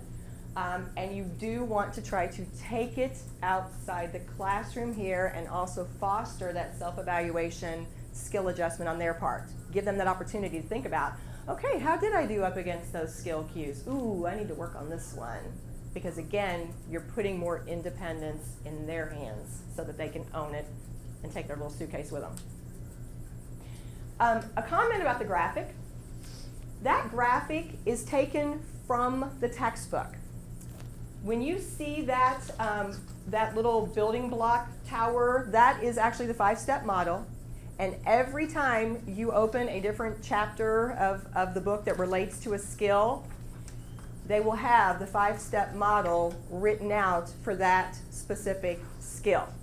So we're going to actually look at goal setting in a few minutes when we move to the goal setting unit, and you'll see how they put the building blocks on there as a graphic, a visual for us to see, well, how do these steps look in goal setting? Let's look at the building blocks here. And of course, the key ideas are always the same. They just kind of tweak some of the elements, the pieces that would go with it. So again, I am recognizing that we need to move, and we are getting ready to take our break. So here's what I'm going to ask you to do. You're going to stand and move again to the opposite side of the table, but this time you find a different standing partner. And you're going to synthesize by simply completing this fill in the blank. Before we reviewed the foundations of skills-based health instruction, I thought, but now I'm thinking, so it's just a synthesizing statement that kind of helps you think about something you've realized or something new that you're wondering, whatever you might want to complete that blank with, okay? So I'll ask you just to kind of do that, and then I'll move you to the next piece. So please stand and find a different partner.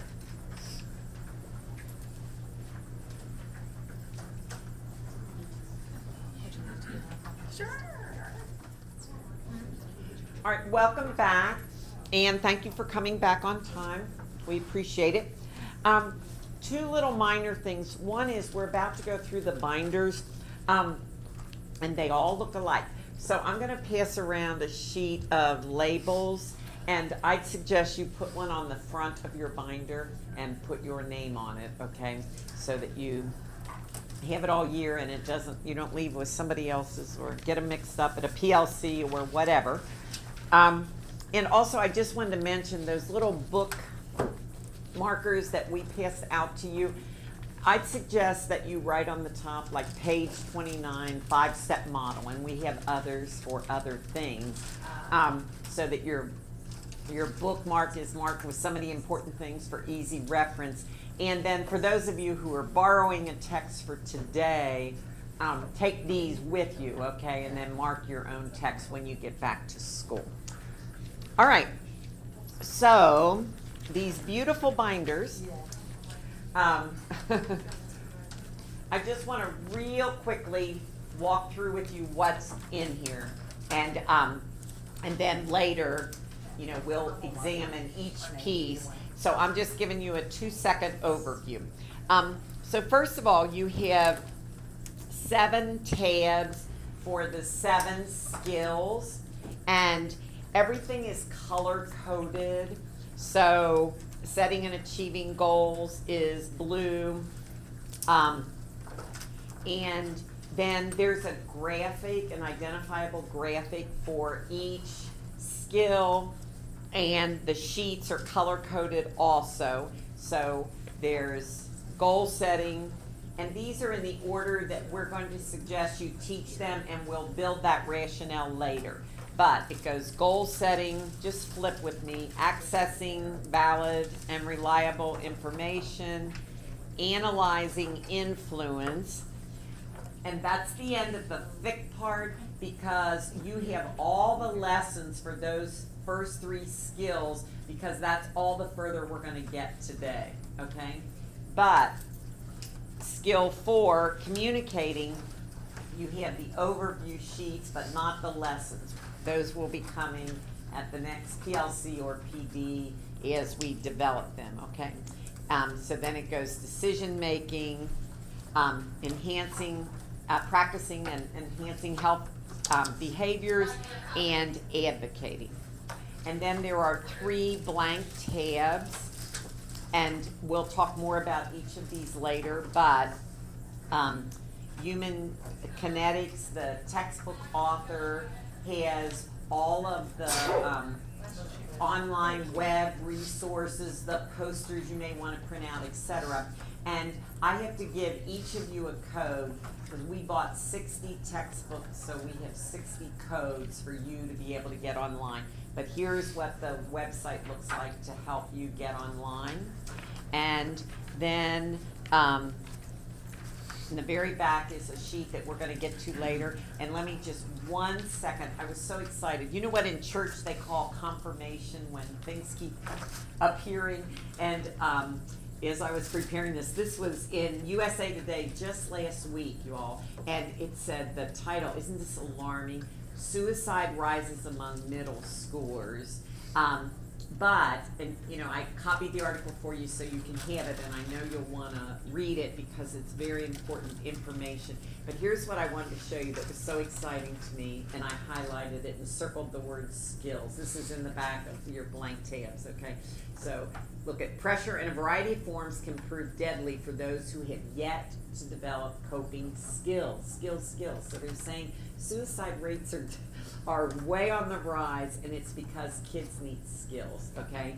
And then on the back, that quote is there again, But it also says they haven't yet developed the coping skills that adults use to not commit suicide, okay? So I was excited about that and wanted to show you. All right, so we'll delve in more later. Just wanted you to have an overview of the incredible response that everybody worked together to provide for you in response to your voice that said, if we're gonna do this, we need this kind of support, okay?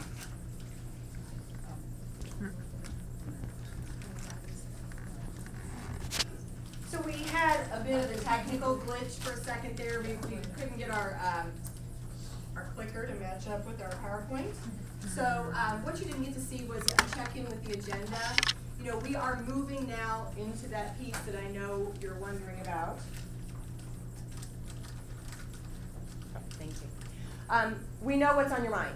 So how does this look? You know, we've had the whole foundation, we've had the what, why, how, but how does this really look in the context of my health classroom? And so in order to do that, we are going to be walking through the first unit together on goal setting and achieving goals. We wanted to walk you through the binder to show you the resource kind of big picture, because we're getting ready to move in your binder directly to that tab around setting and achieving goals. I will tell you that we're gonna be a little methodical. We're gonna spend a little time in this first unit and in this first set of lessons because we have two goals. We named this at the beginning of the morning, and I want to remind you again. We want you to obviously leave here feeling like you're ready to teach this unit. Oh, I see how these lessons flow together. I feel like I have what I need. I could go teach this unit now. So we want you to feel ready and equipped to teach the unit, but we also really want to spend time with this first unit in helping you see that connection between what we just explained about the foundations of skills-based approach. How do we see the 5-step model within here? How is it important to make these pieces transparent to the kids and to build on this so that they leave at the end of this unit really understanding how they can apply the skill of goal setting to their life outside this classroom? And so we're looking at it from two lenses. How do we see skills-based instruction here? How am I going to implement this in my classroom? Okay, so bear with us as we spend, as I said, a little time delving into this first unit. In the afternoon, we are also going to walk through units 2 and 3, but it's going to be a much quicker process.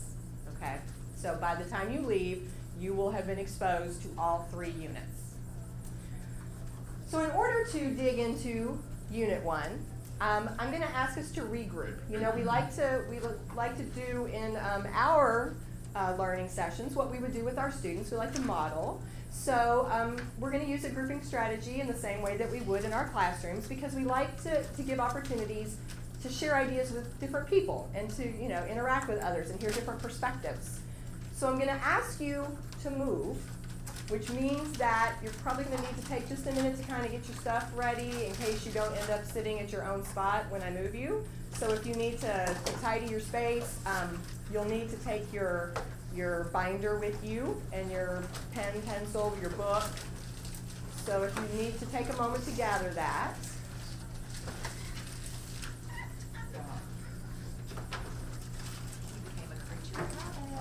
You became a creature of habit. What's your space?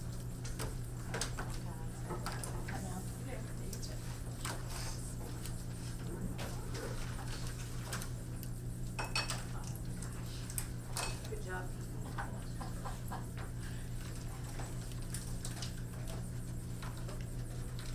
We're using a strategy that I know many of you have used before, the lineup strategy. But we're going to use it with a different prompt than you may have used in the past. So let me just briefly explain how this works. I'm going to offer the prompt, and you're going to mentally decide how you would answer it. And then you're going to physically put yourself in, it won't really be a line, it'll be more like a curve, I guess. But you'll put yourself in the line according to your response, alphabetically. So let me just give you an example. I'm going to ask you to think about a standout moment or experience from your summer so far. It can be a standout because it was a great experience. It could be a standout because it was quirky or unusual, whatever it might be that's a standout for you. You just mentally decide on one. And you just pick one of the words that you're going to pull out to be the one that places you in line. So for example, my summer's not been the most exciting. I will tell you that. I've been doing a lot of work. I've got a trip coming up, but it's not here yet. So my standout moment would be I got to be an extra in a commercial. So I'm going to use the word extra. I was an extra in a commercial, and when I would put myself in line, I would, if A's are here and B's and C's, I would probably put myself as an E somewhere over in there. I'd make sure that I put myself alphabetically in line. Right? Make sense? So we'll just kind of wrap the line around. We need to be single file, so if we kind of find ourselves clumping up, just spread yourself out, shoulder to shoulder, so that we have a line around the room. Make sense? Okay. After you've made your decision about yours, please take your stuff with you. Thank you for that question. All right, go put yourself in line, please. Sorry, lizard. Lizard. A lizard. In-laws. They moved out.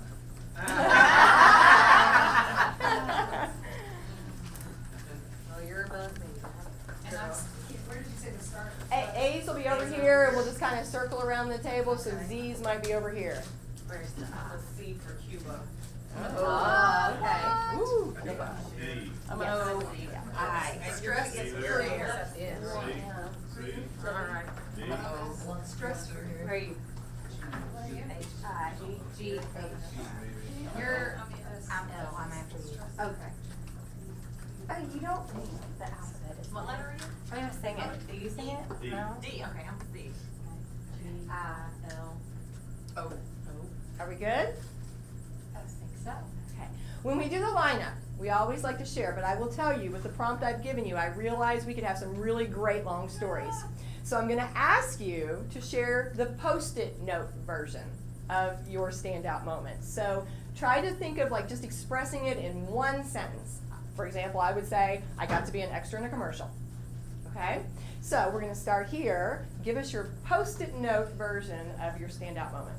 I got to go on a cruise to Havana, Cuba. Nice. We went to Arkansas as a family and we jumped off of the cliff. Dog got hit by a car. Oh. Girlfriend trip to Florida. My in-laws moved out. They were building. They gone. I went to Costa Rica, but the lizard, a lizard like actually scared me. Like, if I didn't know it was there, I was like, I don't know. San Diego Safari Park. Beach, Ooh, fun. 3-week adventure with my children and escape the stress of life. And my softball team won a national. Nice. Congratulations. So I'm going to group you now based on where you're standing. So I'm going to ask you two to have a seat together, and you two, and you two, and you two, and you two. This is going to be your partner for a little while now. So please just have a seat together. All right. I didn't have to move far, did I?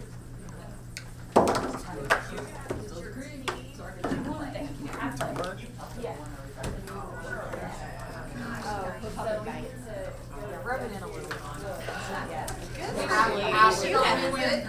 You have put your time in here. 27 years.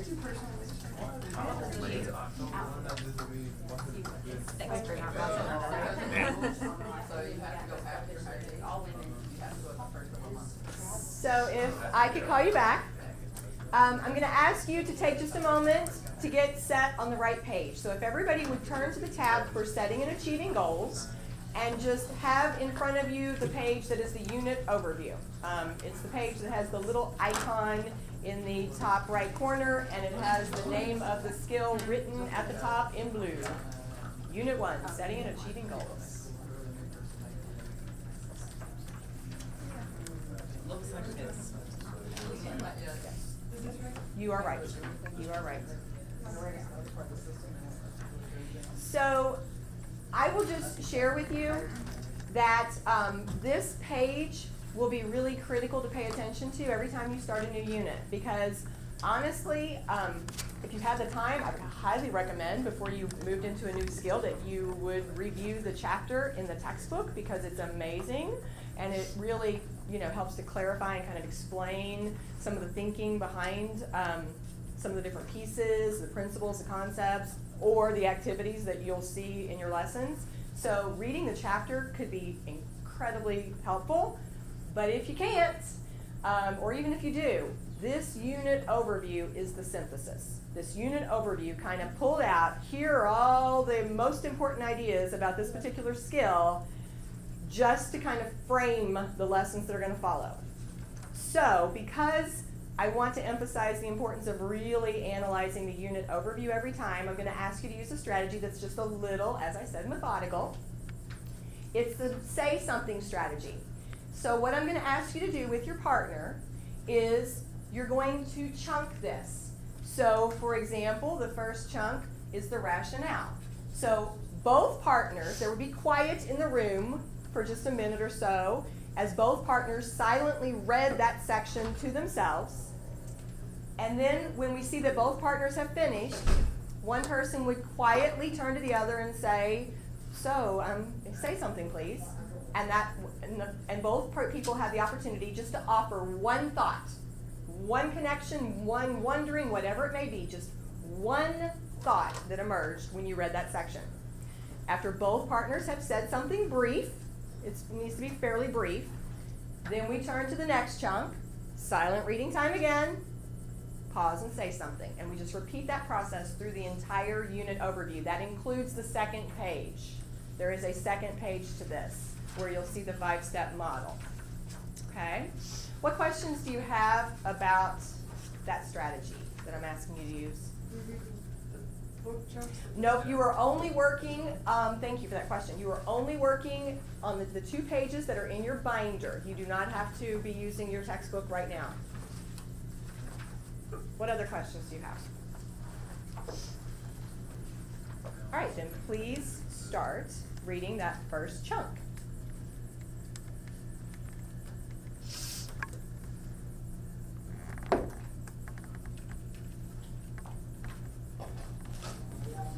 Okay, I'm going to pause you there, please. Even if you didn't quite get finished, that's okay. But let's just kind of debrief whole group for a couple of minutes. Let's look just at the first question, if you will. We said that the unit overview is really important to pay attention to every time. So let's think about why. What might be some important information that unit overview did kind of bring to light for us or share? The learning targets are very important. Yeah. It lays out specifically what our learning targets are. I love that. You love that? Who said Yeah. Good, I'm glad. We just set your national standards. Mm-hmm. Yeah, I'm not sure, as proficient readers, a lot of times kind of, they'll sometimes do a strategy that's not as proficient because we're so focused on meaning making, we'll sometimes ignore some of our visuals that are over there to the side. So you may not have noticed that little sidebar, but it has some helpful information. I saw some of you counting lessons, but if you look, it tells you there are 5 lessons, plus a little overview of what the performance assessment might be. And you just brought out for us, it tells you exactly what health standard we're working towards. That's for it has the middle school. Oh, and there's it's a high school. It is the high school. Middle school, When we did it, they're very, very similar. I mean, There were only a few like bird changes. that were different. what else did you notice that would be important information? Gives you the pages of the textbook, because you're gonna wanna read that. So, goal setting is pages 127 to 143, for example. So, okay, when we're talking about the standards, and these are the high school standards, where are the middle school standards? They're exactly the same. Oh, it's But not they- just a little, it's these things. The only thing that changes is the curriculums, the state standards are a little different in Oh. verbiage. But national standards are the same across curriculum. So where are they? If you look on page 132 in your textbook, Okay. they To my also initial question. list Love you. grades 6 through 8. I see. Oh, this is fabulous. But our, Thank you. But the national standards are the same. but she's And on the here- For the most part, they're the It's- same. your standard curriculum for She was specifically wanting to Okay. use like Yeah, six but she- 8.1 She versus. brought up, The states. state standards. Oh, Little You know more what, the state standards have been totally rewritten. And the imperative was to make them more aligned With the with the national. national standards. And I get to go next week to be on a focus group to say yay or nay to them, so they should be, Okay, so at this point, I'd ignore the contenders. okay. And just focus on. There's no on the program review national. anyway, so. Yeah. Okay, so that. Those are your standards. So back to the unit overview.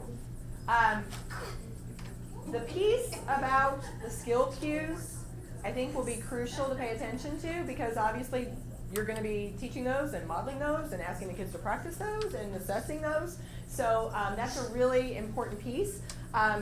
Not only are they written on your unit overview, but remember Donna mentioned that your binder has other resources. One of the resources available to you that comes directly from the web resources is this little poster that lists the skills cues. Now this has not been blown up. Obviously you guys could make this much larger if you wanted to and you could laminate it. But it's, I believe there is one at the back of that section. You have an 8.5 by 11. It prints out as a 11 by 17 also, and or it could be blown up to a real poster. But you have that original in each unit.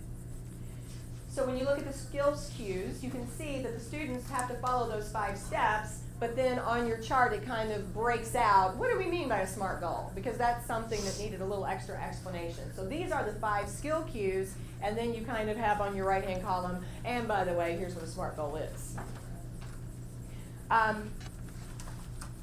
Any other observations or wonderings about the format of the unit overview? We were discussing, I'm not sure if it'll be touched on later.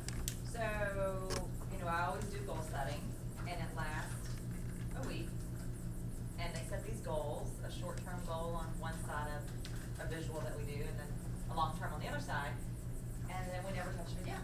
So it said, periodically guided to revisit that goal, and so we were just talking about, do I make a copy of what they turned in, and then a few weeks or a month, I'll pull that back out one day and say, let's remember these goals. But then we were also saying, your goal, yes, the adjustable whatever, things might need to be adjusted, but sometimes it just dramatically changes. Like something major might happen, that's no longer a goal anymore. Right. The first day of school it might have been this, but now a month later, I've got a whole new goal because I hurt my leg and I can't try out for that team, but now I can do something better with my upper, you know what I mean? I would think of like touching on it on a particular day, like if you do a bell ringer or a journal, like on Fridays, we just briefly Look at the goal. revisit what our goal was, Oh, where we I at like on that it, idea. how we're progressing, and just to touch into it. And they could say, Right. oh, I'm gonna change it. Okay. And talk about how that happens. You know what I'm seeing here at this number, this is the student growth goal, like the one you have to create Yeah, for your students. This, if we utilized students creating a SMART goal, that's your student, and then following through and then coming back and adjusting. That's your student Continually growth goal goes for the through year. Now, maybe don't do it with your first semester because Sure. you wanna work out some kinks, but then. Right. Yeah. But like, this has always been stuff like you said, is we touch it, then we drop it, and then we move on, and then it's forgotten, and. And if they keep it in their folders, that's always a big thing too. If they keep their folder going properly, then they'll have it, they can pull it back out. But if they don't, that's what I'm saying, do we make a copy so I have what you're, you know what I mean? And the materials that we're going to walk through, actually, like it doesn't get to the point of what you said, actually saying, here's my structure or my routine, but it actually talks about some of the very ideas that you're bringing up. Because what you've named, under the SMART goal, they used adjustable, they made a choice. A lot of times it says attainable, but the authors wanted to name the fact that we often have to totally adjust or change or start over.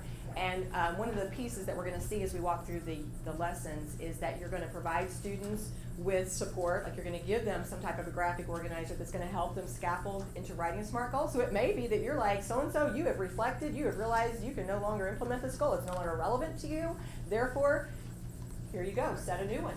You know, and so, yeah, those pieces, I love this conversation, and I think that you're going to see that as we walk through the lessons, what you're saying is perfectly fitting right in. It's beautiful. Libby, and that's exactly why we made the decision to, she gives lots of recommendations, but over spring break, we did some final decision making, and that's exactly why we decided to start with goal setting, so that you would have a length of time, either a trimester or a semester, to have it be real and adjustable and implementable and check-upable and all of that. And a couple of things, like as I said, this is 5 lessons the way it's been written here.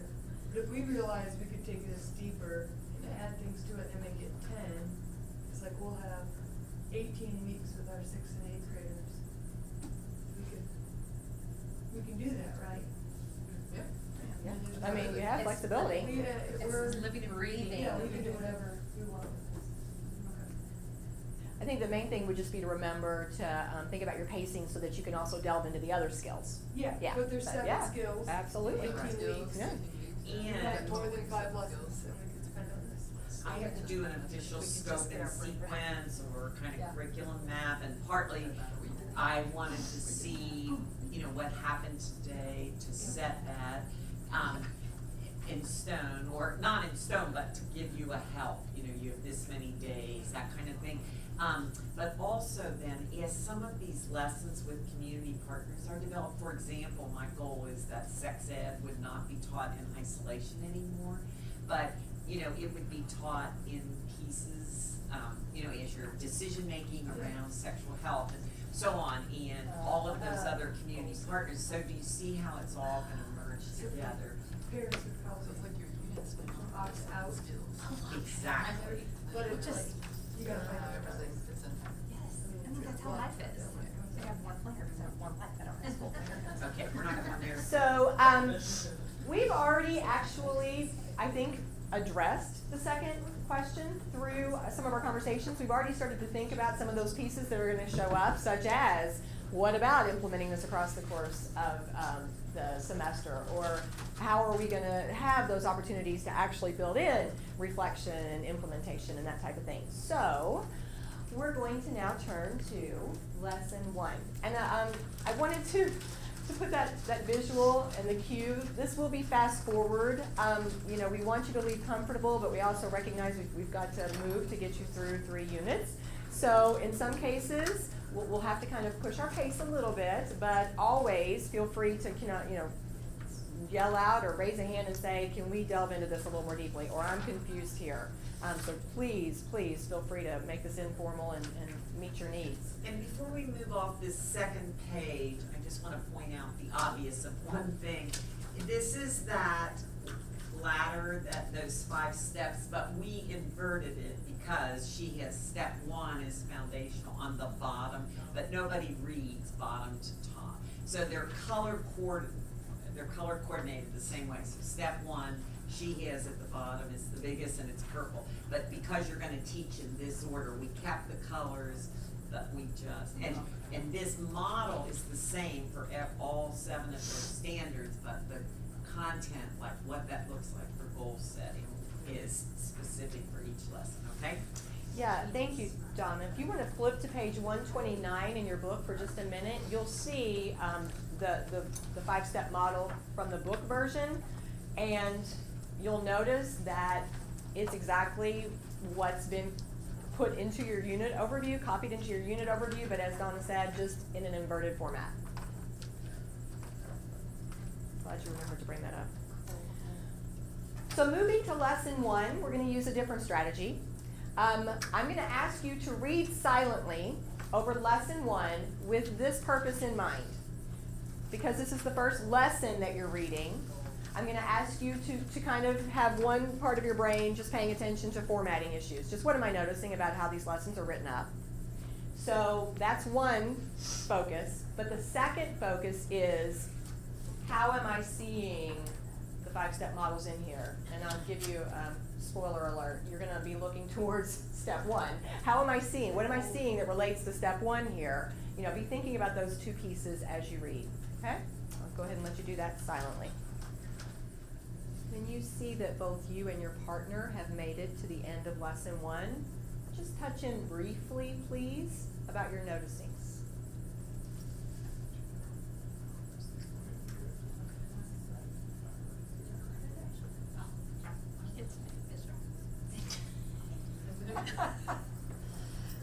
You're nerding out, Margaret. I was so nerding out. I'm so excited. Ooh,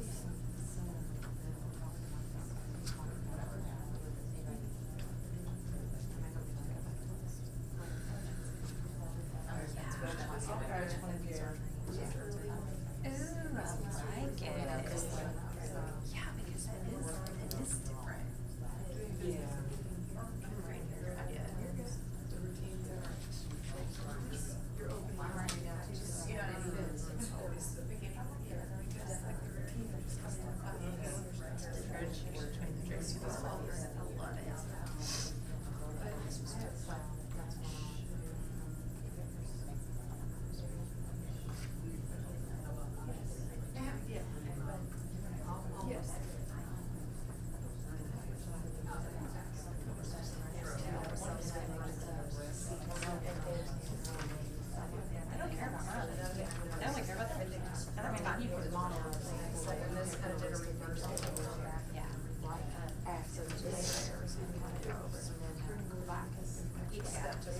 But they love to,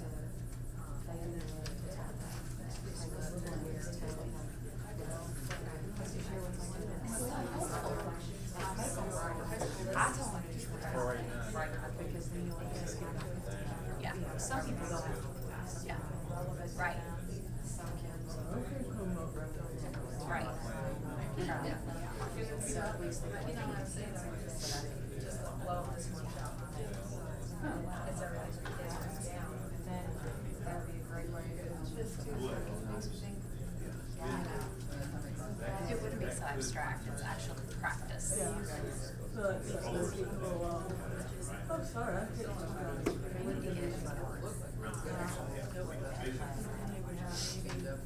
Yeah, I think if it's See, if I was the student, I would feel rushed with 20 to 30 minutes to do this, like, I need to think about it. I'm gonna pause you again. Let's take a minute to just address the first question. Since again, this is the first time you're seeing the format that's gonna be used for every single lesson, let's just go ahead and name the elements that we're noticing about how it's written. So what did we see in the lesson plan format? the column that has, you know, the teacher information of like how long it should take, and don't forget to catch and release the kids, don't let them miss free work, you know, those teacher notes down the column. Thank you. So don't forget to look at the right-hand column. I will give you a heads up that some of those pieces you'll see every time. Every time you get to work time, you are always going to see a reminder that conferring is a wonderful thing that the teacher, this is your opportunity to check in and individualize by talking to kids one-on-one. You know, so there's always going to be a reminder about conferring and a note about catch and release. But then there will be some other pieces that are different based on the lesson. And that timing, the pacing, helpful tips there. So thank you for that. What other noticings did you notice about the format? I like that it breaks it down into time. How many minutes should be spent on each task? My first year of teaching, my principal was like, "You're not getting to this. Put the minutes up there." And so then I was like, okay, it just made me mindful. And then a couple years later, I was like, dude, you need to put the minutes up there for these faculty meetings because it's like way less. But I like that because it keeps you on target. It's like, all right, this is great, but we've got things to do.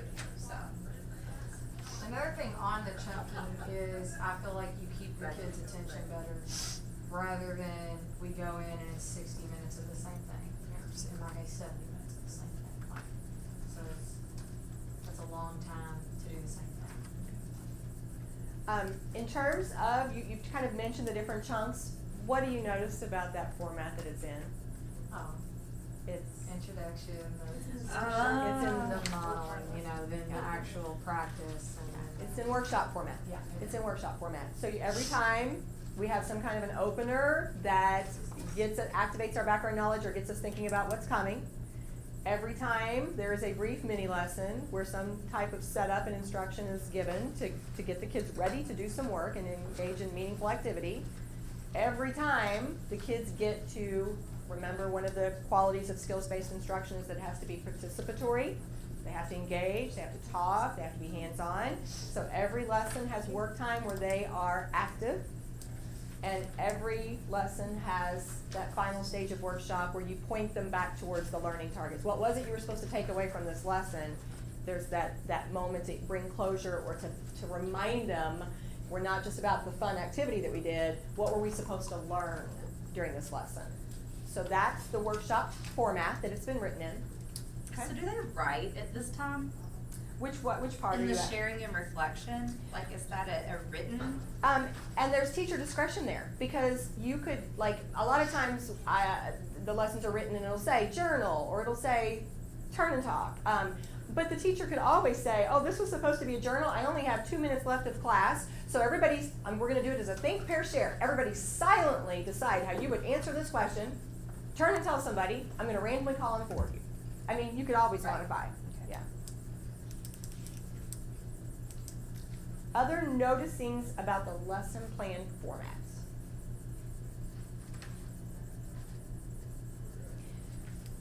One other thing I will point out, just because it's subtle, and I'm not sure that we would notice it, but the people who were with me when we talked about workshop, just a piece that's just, it's so subtle, but it just makes a world of difference.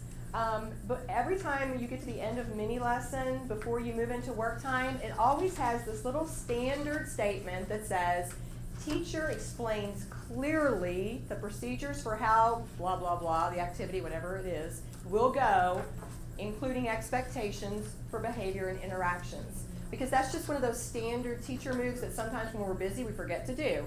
But when you set them up to do the work and you clearly explain, this is how we'll be grouped, this is how the process will go, this is how you'll interact with each other, and if all that's really clear before they go to the work, it can just make your life so much more pleasant. So that's just kind of another one of those standard statements you're going to see all over the place. Right. So now that we've talked about the lesson plan format, what did you notice about step 1 of the 5-step model? In relation to this lesson, I should say. They're making a connection.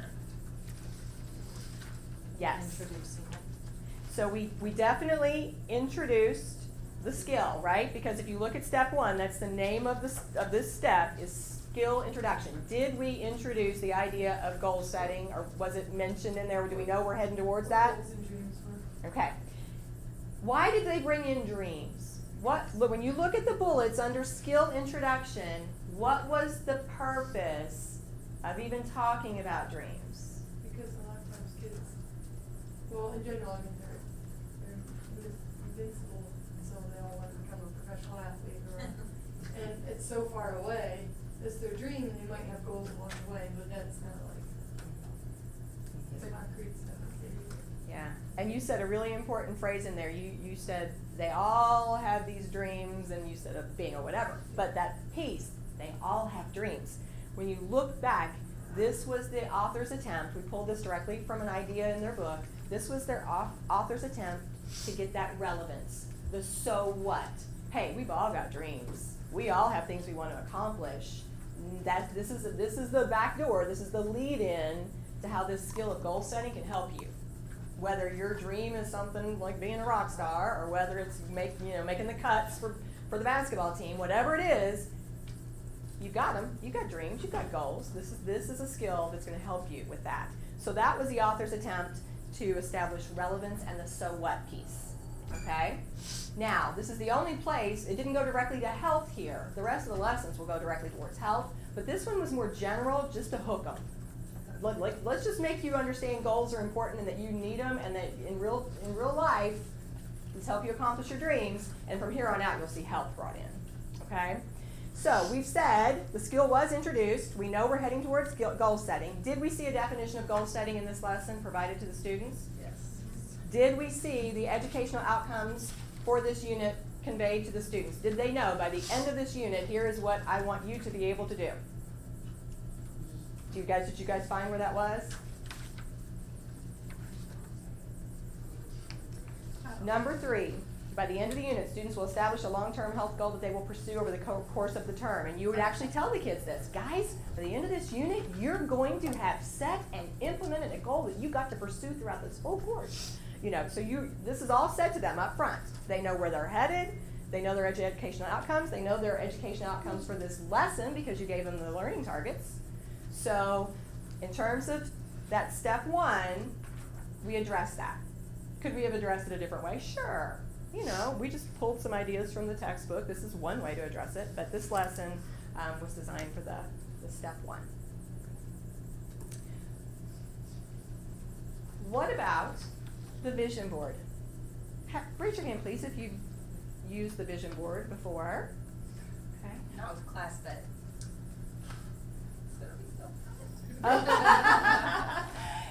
So you used it in connection with goal setting, or did you use it in connection with a different? Kind of, not really. Actually, when we've done them before, it was as an introductory lesson, Okay. just to kind of tell something about yourself. Tell them this. So, she wants me to tell you what I said. One thing I do with this is I have the kids make a bucket list and 25 things, and then we talk about them, let them share, because they get really excited about that kind of stuff, but then go back and they have to tell which ones are dreams and which ones are goals. So like which ones can I actually like truly pursue, and then like which dreams could be a goal potentially like later. Yeah. So like there's another way. Like There's another idea. So like let's say high school teachers with this lesson are doing vision boards. What about middle school doing bucket lists? Or vice versa? Yeah. So since we have some people with experience already, but we have a few people who've not used them, I'm going to ask you, once again, I just want you to be familiar with what you have.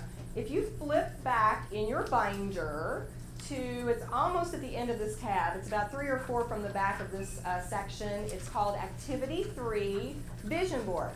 This is the type of thing that these authors have provided us. They give a brief overview of the vision board activity. So I'm going to give you a moment just to kind of skim that, briefly check in with your partner about that. And this is something that I just pulled off the internet, just 2 models of what they might look like.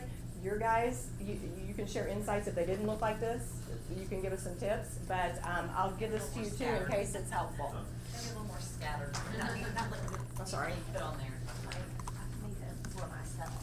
I've not ever done it with students. I did them in counseling Just with wait, my that's what students they are. too. The way each tab is set up quickly is the lessons that are written for you are first, then is that 8.5 by 11 sheet that can turn into a poster. And there's always, the high school is there and the middle school is there.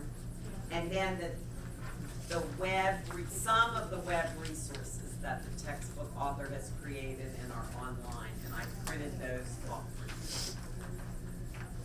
So this vision board is activity 3 in the back of the web resource. And then you can collaborate with your art teacher or your technology teacher. You could do this on computers or, oh yeah, there's all kinds of options. And you know what we didn't piggyback on was, you mentioned, Brianne, that it's a good way to know the kids. So it's also kind of twofold. If this goal setting lesson is, right here at the beginning of your year, it's also a community builder. This is a way to get to know our kids and what they care about.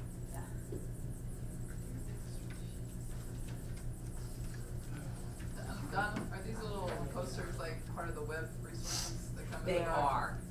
And you can print them off 8.5 by 11, or you can print them off, they're formatted to be printed off that size if you want.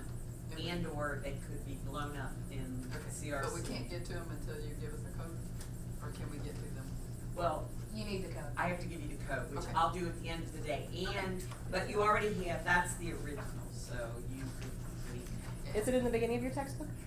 They don't work. still need some. That's what I went through trying to get online myself. So I'm conscious of the time, and I know it's about time to break for lunch. So let's do a quick check-in. We've made it through our unit overview and the end of lesson 1. Kind of just briefly, looking through formatting and thinking about how just this beginning piece might look. So as we leave for lunch, just a quick closure activity before we go off. Please just turn to somebody, your same partner. Let's just turn to our same partner and just share what is one MIP, most important point that you're taking away from this morning. Just something that just stands out to you as your most important point from the morning. Okay? So just please share that, and then we'll talk about lunch.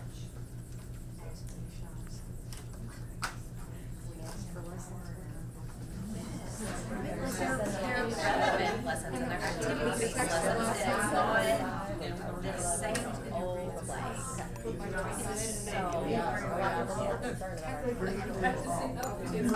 it is a great springboard because like get into it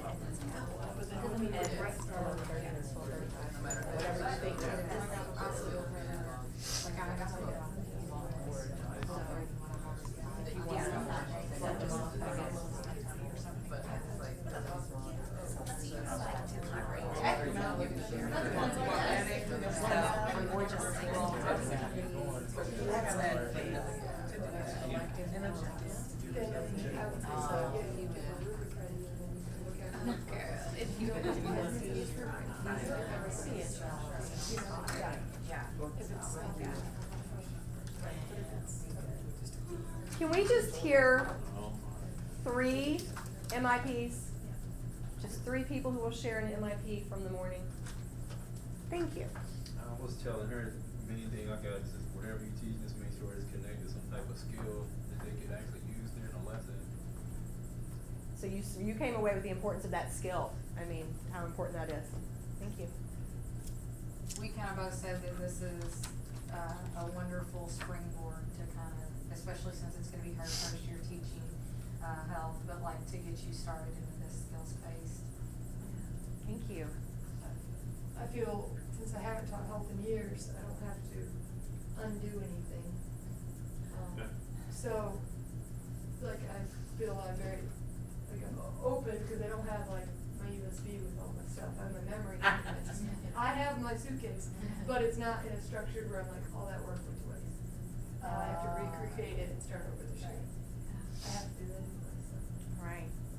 Thank you, guys. And now Donna's going to talk to us about lunch. Well, we're gonna take an hour for lunch, 11:30 to 12:30.